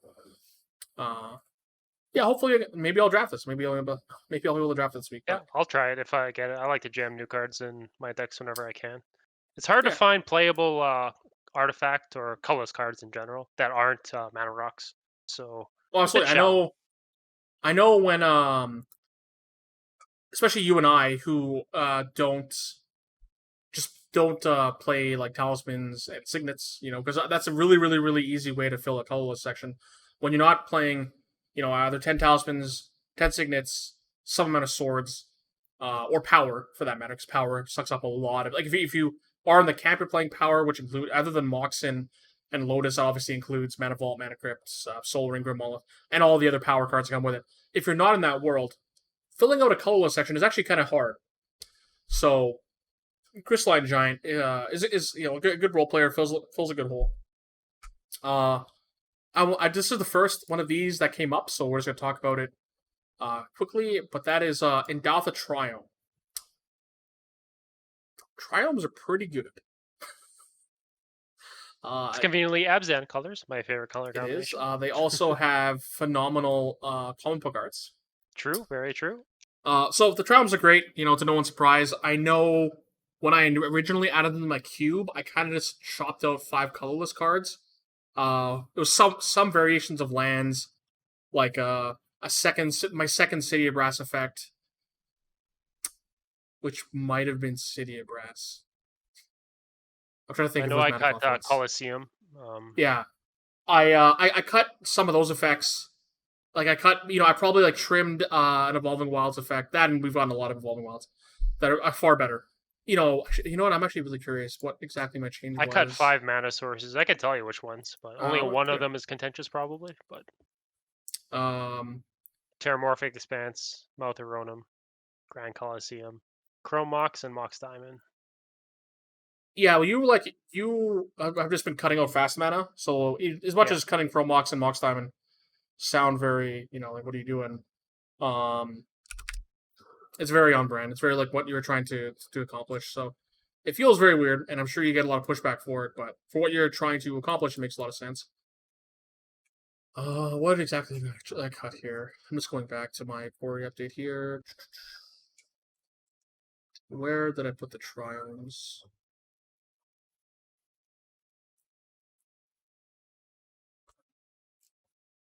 Okay, so I cut. Oh no, I cut a.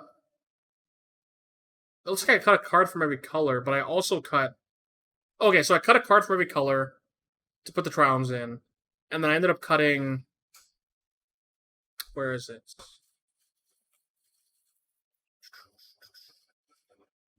Well, it's funny. I also cut acidic slime for Gem Razor. I trailblazed that one, I ended up cutting like Mouth of Ronom and stuff like that. Some like less utility lands. I think I cut one of the city effects. You know what? I probably better look at the actual list. It'll make more sense to me.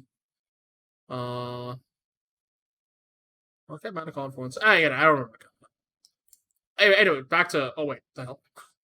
Don't. No, stop that. What the heck? Okay, thank you. Stop doing that. Don't mind the movie magic. I added these. I just straight added them. I didn't cut other lands for them. At least I didn't cut other duels for these duels. I cut more colorless lands for these duels, and was worried the fixing would be too good. I didn't play that cube long enough to find out because I have a Pauper cube now, and I haven't really got that chance. So I'm curious if you've noticed that is fixing too good, or if you've noticed the uptick in fixing. I've noticed the uptick in fixing.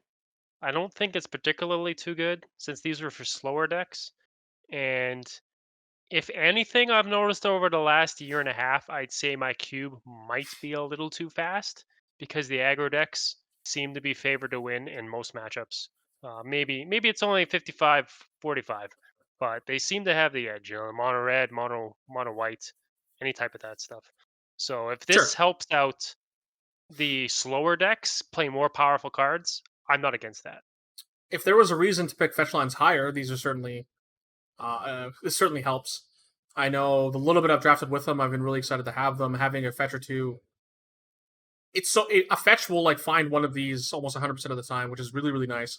They do help support the maybe slower, more mid range your mana bases, which if you're trying to fill out more instead of always again said aggro is really powerful to kind of make those decks maybe a little more consistent. Maybe it's good to have these kind of cards, but it was something that again this like the way I added them, I was a little worried that they would just end up being kind of fixing me too common. But That's why I specifically cut those two Moxes. Because it's kind of against my initiative with the cube, but it also those are two aggro Moxen, and I wanted to take those two tools to start faster away from those decks. sure, that makes sense.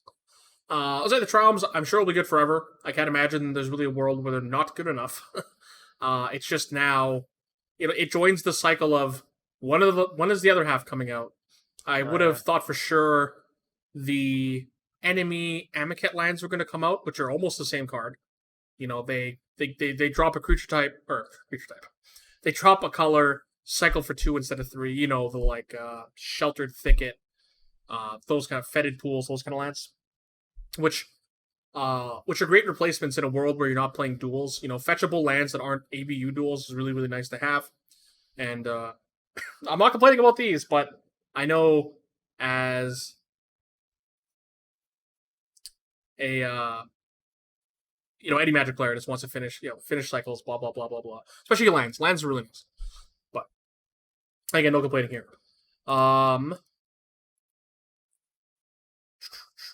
that brings us to one of my favorite cards in the set.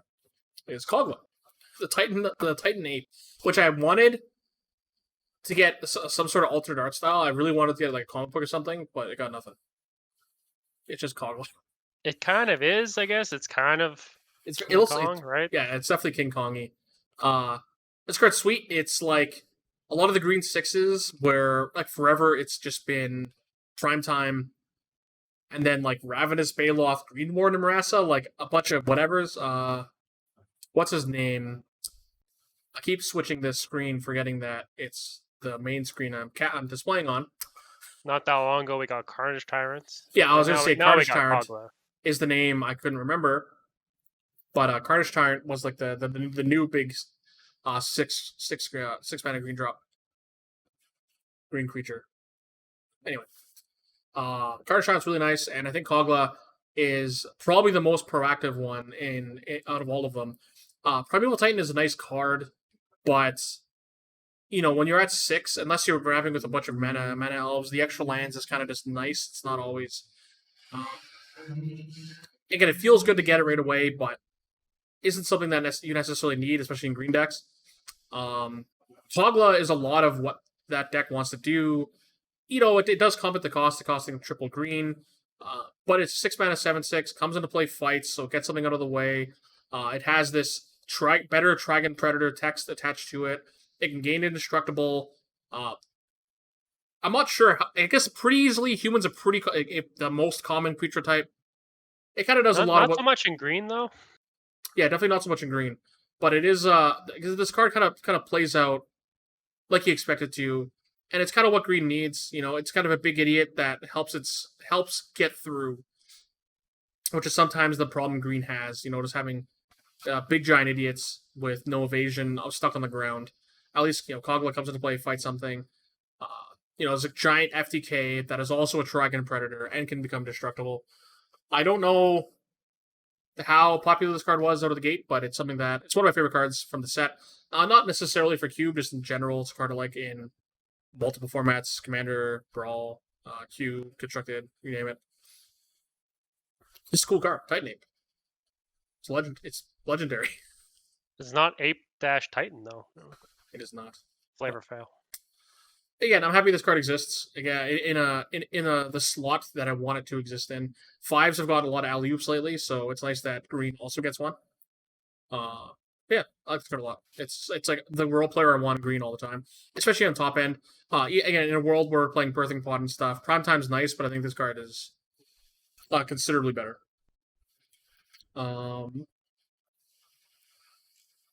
What is next? We can talk about these as a whole, because there's admittedly not a lot to talk about. And that is the Mythoses. They're all, up front they have some sort of ability, and then if you pay the 2 off colors, you get a bonus effect. So I think Mythos and Nethroi was probably the one that people looked at most frequently, because it's just a destroy an unland permanent for green, white, black. Or a Doomblade for 3. I guess a better Doomblade. Murder? It's the one I had written down, but I ended up not including. I think this was the one that was like the closest, but just like I've kind of mentioned before, and it's kind of the philosophy Drew and I share, that in your multicolor slots, especially in black green and green white, black green black white, it's really really really easy for your slots to just become 4 removal spells. Vindicate, Assassin Trophy, Maelstrom Pulse, like all of those effects. What I want out of my gold colors is to be some sort of either unique effect or some sort of like signpost of how these colors interact or how like these colors play well. And just having a bunch of removal spells in a color combination that already has a ton of removal spells. Like black already has 1 million, white already has 1 million. Sure, green doesn't, but green gets things out of the way by fighting them or just getting bigger than them. So I don't like using those kind of slots, at least a lot of them, for like the Assassin's Trophy-esque kind of cards. Obviously, some of them, like Trophy, are strong enough that it's okay having a couple of them, like Vindicate. But Mythos of Nethroi, which I think was the closest of the Mythoses, again, is just like a flashy removal spell that I could just play Anguished in making, if I wanted this kind of effect. And yeah, this kind of wasn't good enough. The other ones are like, one makes a copy of something, One does 5 damage. One is like a what's the word? What's the Naya time spiral card? Fiery Justice? Yes. Yeah, one's like a Fiery Justice. Another one is a what's the Magic Origins rare? It has Kytheon or Gideon getting Tragic Arrogance. They're all like not fairly niche effects. So Mythos and Netherworld was the closest, but I still think is a bit of a miss. This card started off as kind of another throwaway blue card. It's like a blue Decree Justice. You cycle it, make a flyer in combat. It's kind of this flashy creature you can play. It's uncounterable. It draws you a card. But then you just start casting it, and you're like, "Whoa, this card's really good." This card, I think it does double duty. It's like a modern Decree of Justice, if that makes sense, where you cycle it early if you have to. Get a new card, get the 6-mana sorcery out of your hand, get a body. But if you can just take a turn casting this thing, it'll win you the game. So a lot of my early card evaluation for every set is to watch someone play Sealed on Twitch, and this card, whenever someone had it, cycled 99% of the time. And then I was watching one of our friends draft one of the Moto Cubes, and hardcast 99% of the time, and I was just blowing my mind. Like, what is going on? If you can find a window to stick this, it's very, very, very powerful. And again, the fact that this card kind of serves double duty, especially in a limited environment, where again it's a new card and a blocker early or win condition late, is kind of the perfect card you want for blue. It's kind of everything you want for a control deck. It is finding the 6-mana window isn't the greatest. Obviously, in a Force of Will, Force of Negation world, it's way safer. But I like this card a lot. I remember when the card got spoiled, I was pretty mad because I was really mad about the Sharknado memes. But this card plays out significantly better than I ever thought it would.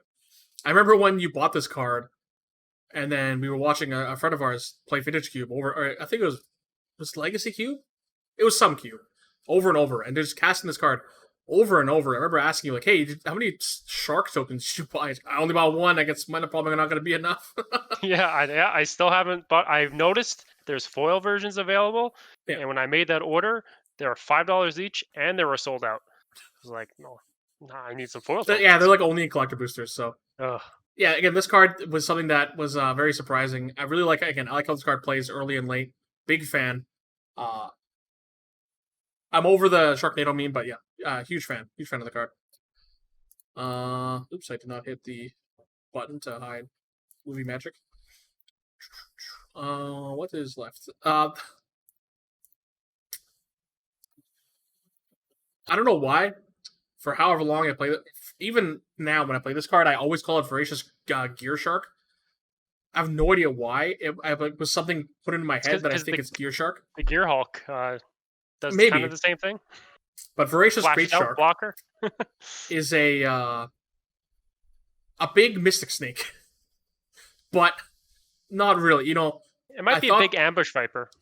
I thought this card was Mystic Snake, but then the fact that it counters creatures and artifacts, I really like the flavor that it counters artifacts. Is eats boats, which is like super great in my mind. But the fact that it doesn't catch all everything, it doesn't hit planeswalkers, doesn't hit all card types.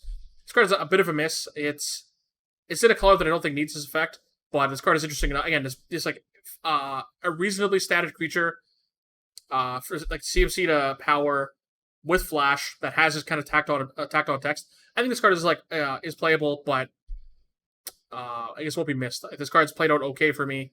The fact that again I can't hit everything is kind of whatever, but it is a very good body for mana cost.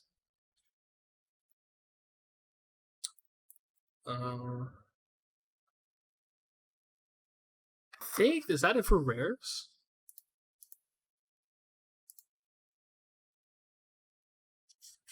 It is. There wasn't that many. I guess you know what? There's lots. I guess we did talk about all mutate and all companions, which there was a lot of. I feel I want to say that there wasn't but it wasn't very many, but we talked about a lot of cards.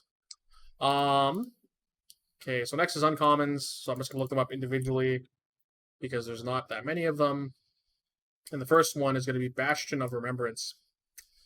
If you ever wanted a Blood Artist effect that isn't Blood Artist, this card's pretty close. So Blood Artist, I guess, has the added benefit of being all creatures, but Bastion of Remembrance is more a la Zulapur Cutthroat. So it's I guess a 3-mana Zulapur Cutthroat that leaves behind an enchantment. So like its effect is tied into the enchantment, not the Zulapur Cutthroat. So, and my cube was a lot more aristocracy than Drew's. So this card was a kind of a shoe-in. Did you end up adding this card? Not to cube. Oh, I did put it in one of the EDH decks, and it was really good there. But yeah, obviously, all those Blood Artist effects. Like this card is obviously harder to remove Blood Artist in those kind of decks. So it does come at a cost of being slower, being the extra mana, but being a considerably harder to remove permanent. Makes it a lot more interesting. Not as abusable because it is a creature. Again, all a Zulapur Cutthroat, and Blood Artist can be you buy back and stuff like that. But I think if you're in that camp, but again, you're playing a lot of aristocrats, carrion feeder kind of stuff, this is probably a card to check out. What is the next card? It is. Oh yeah, hey, speaking of aristocrats, a card that I added, much you added, was Call the Death Dweller. I'm a big Unearth fan, and this is a different Unearth. I had this written down for my battle box, and I really liked the look of the card. I never did pick one up.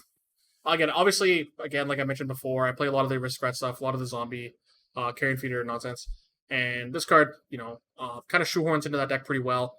I play Unearth. Unearth admittedly sees less play than I like it to, and I'm not sure if this type of Unearth is better or worse. Obviously, for more mana, you get the added benefit of these keyword counters, which you can kind of gang them up on one creature. You can buy back a 3-drop and give it both abilities, or you can buy back a combination of a 1 and 2 or 2 1s, whatever the case may be.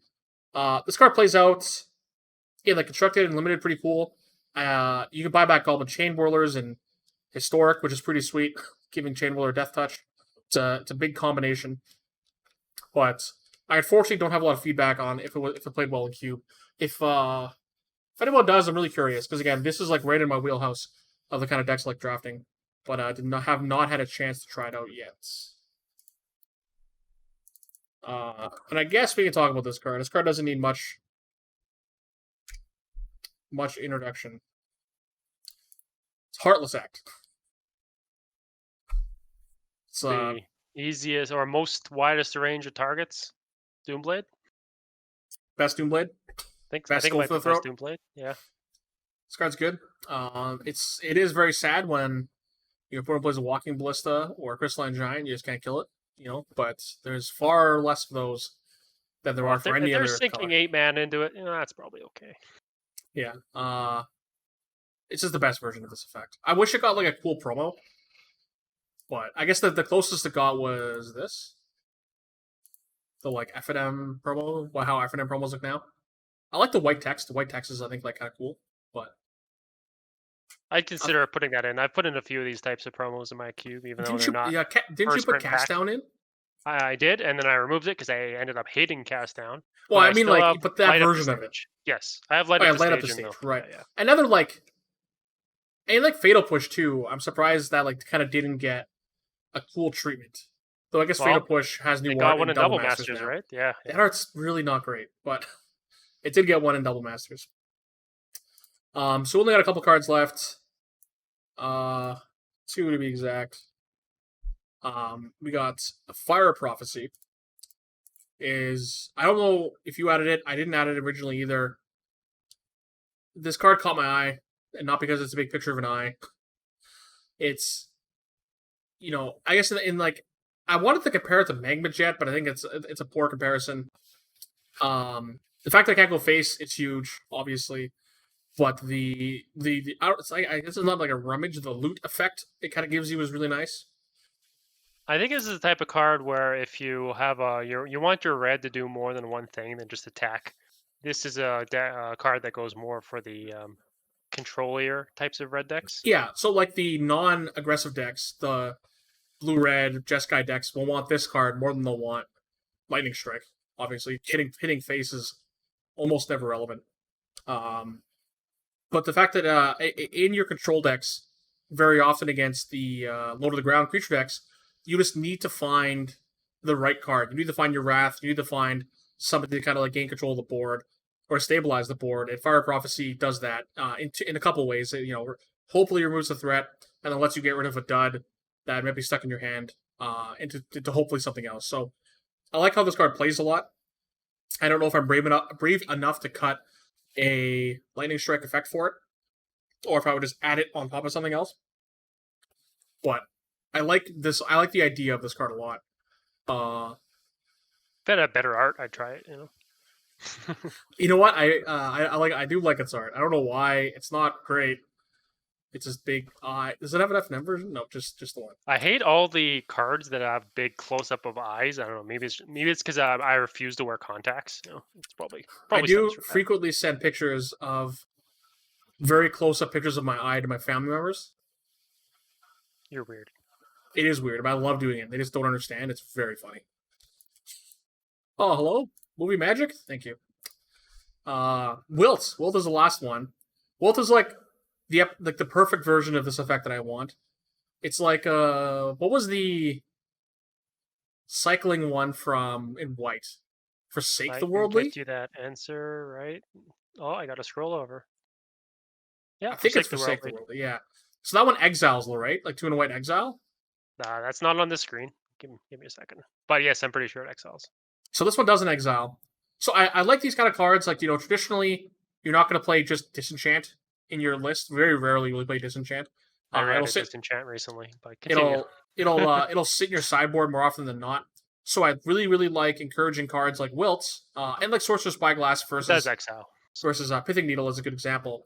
Like Sorcerer's Spyglass and Pithing Needle does the job better at half the cost, but people will do a specific job better at half the cost. People will feel better playing Sorcerer's Spyglass, just because you get the peak effect. You get something tangible attached to it.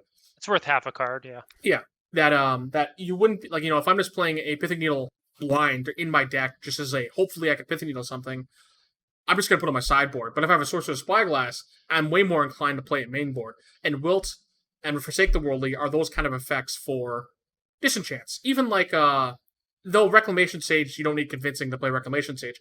Gemraiser is another good. This card is just good, and if it happens to tag something, that's even better. Wilt is like I can play it in my main board, and if it's just I just know it's not going to be good, or if it's not good in a situation, I can just turn it into another card. And adding cycling to these kind of cards make them significantly more appealing. So I like that they finally printed Wilt. Because they printed, what was the one they printed recently? Is it from Throne originally? It's like to naturalize or exiles a card in the graveyard. It has 3 modes, actually, I think. Yeah, it's just an artifact or enchantment or exile. I don't know why they separated. Maybe it's the type line so they could fit it. Well, you only get to choose one, right? Yeah. So. Well, I could say choose one: destroy target artifact or enchantment. Sure. So yeah, that card is I guess a modal spell, but that card was close. Another like a better naturalized that I'm maybe more inclined to play again, but then again it has the arbitrary graveyard hate.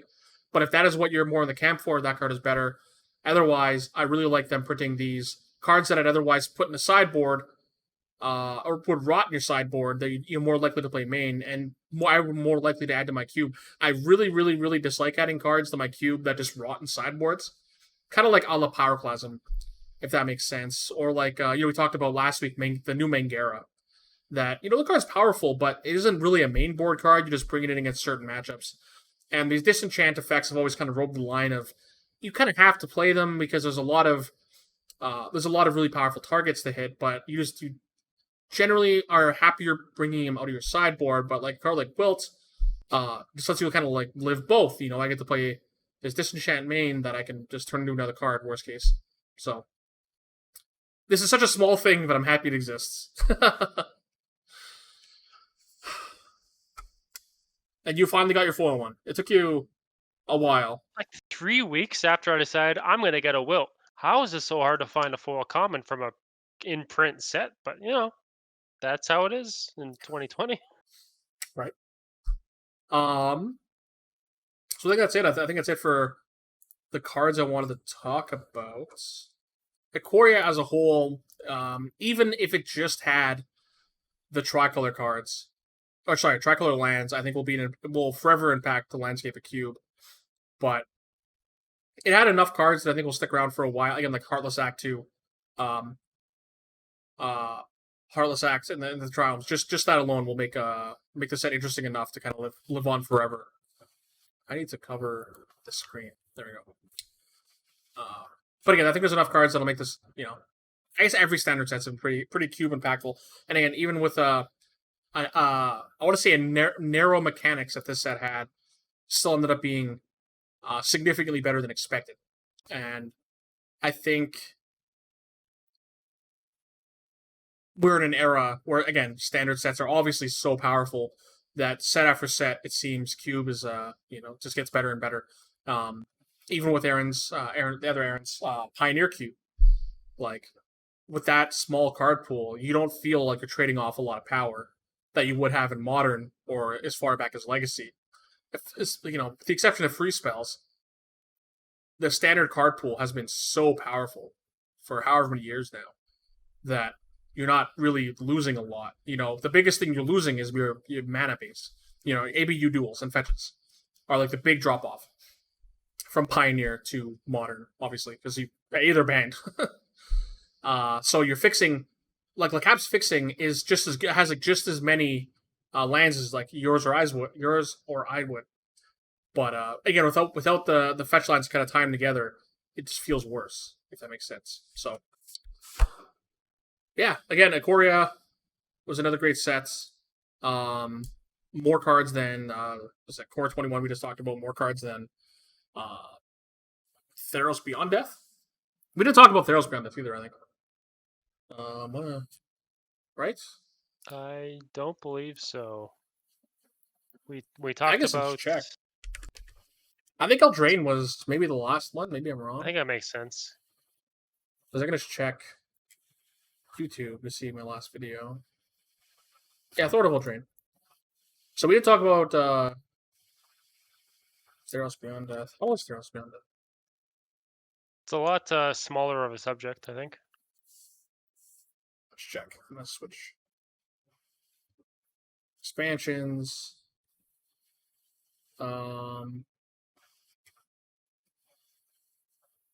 Yeah, the set still had enough. Had a reasonable amount of cards. I guess this set with a lot of the enchantment themes, God, devotion, stuff like that. Maybe it felt a little worse. Like Thassa is still an interesting card. I don't know. Heliod was really talked about. Elspeth Conquers Death is a reasonable card. If you want another Vraska's Contempt variant, you have Eat to Extinction, Nightmare Shepherd. Bowstrider was one of the cards I liked the most. Lampad, Dryad. Yeah, I guess there was a couple Storm's cards. Wrath. Yeah, Storm's Wrath, Omen of the Tamika. Sea. There was a handful of cards that made the set interesting. Definitely probably one of the least impactful ones in the past couple of years. Sans, Uro, and Dream Troll. I guess Uro, Dream Trawler are pretty good. Every set's great. I don't know. Every set's fantastic. The one thing we didn't talk about earlier, and I totally have it up here to talk about, but I guess we can just talk about it right now. It doesn't take a lot of time. That is the spoiler we got pretty early on of Crawling Barrens from the upcoming Zendikar set. Can I just yeah, there we go. I just want to see. Yeah, I saw this earlier today. It looks like since it doesn't tap to add the counters, that's about as aggressively costed as they can make it.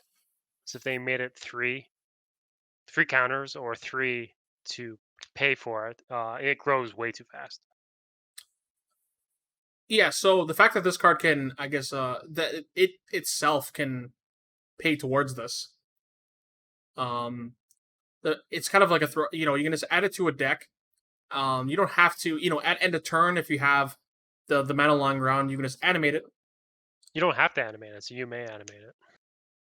Oh, okay. Well, even better. Yeah, you could just pay for mana, And you know what? In most cases, this will feel probably more like 3, only because with these kind of effects are traditionally used to the land itself tapping. But anyway, you can animate. You can just throw counters on it at end of turn, and then attack with it as a 4/4 or a 6/6 or whatever.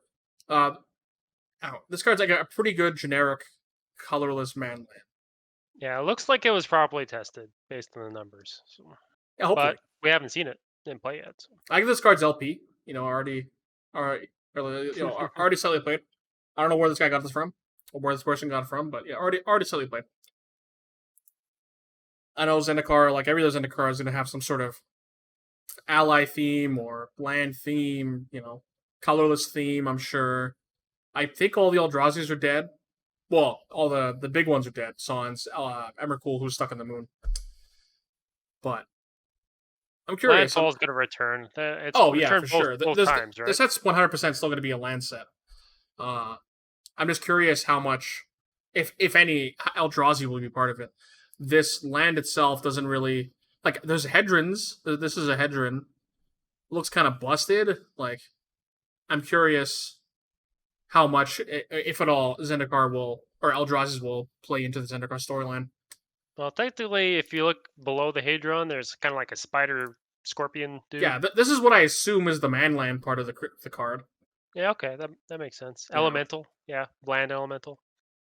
I assume this Spider-Man's coming out to gain counters and then come at you across the board. But all right, yeah, I guess that's it for today. For Ikoria, this took a little longer than the last one, which I'm very surprised because I think we blazed through the beginning part, where last time was a lot of stumbling. I think this set as a whole had just more to talk about, just in the mechanics. I guess comparing it to a core set's probably pretty unfair. The first time we did this was the core set, so half the set's reprints. The mechanics are non-existent; they're just very generic. So this having Companion and Mutate, which are two of the most controversial mechanics printed in however long, obviously had a little more to talk about. So, if you're watching this online, we do record this show live on Twitch, which will be in the description. I think I'm going to do something like this weekly. I don't think it's always going to be Cube related. If we do something like this, I'm sure we'll post it on the Cube subreddit. But we're going to talk about something like this, hopefully weekly. The schedule will probably change as time goes on. I don't know. I'm going back to work right away. Drew's availability, and mine sometimes completely haven't working out, but sometimes it might not. So anyway, I appreciate you making time for today, Drew. And I guess for everyone else hanging out, I'm gonna do something else. Maybe I'll buy Fall Guys. The game looks interesting. I just think I'm gonna get tired of it fast. That's kind of where I'm at. I think you will both be... You'll laugh really loudly like you do. You'll both be frustrated with it, and you'll get tired of it fast. Because I think I know you pretty well. The game's only $20. If the game was a considerable amount, I think I'd be more wary. But it's $20. I don't know. You can buy the battle pass. There's a battle pass. Oh yeah. Ah, frick! Why is there a battle pass? Every game has a battle pass. That's a stupid question. You gotta buy your little outfits. I think. If the game is $20 and will just kind of keep updating as time goes on, like they've said they'll do, it seems like a good buy. That's where I'm at. I don't know. It seems like a fun game to stream at least. Yeah, go ahead. You're gonna get tired of it though. Yeah, probably. I'll bet you. I know I will. I'm sure I will. Hey, someone's messaging. Anyway, again, thanks a lot, Drew. Obviously. Yep. No problem. Yeah. Okay. Thanks a lot, and we'll be back in a bit.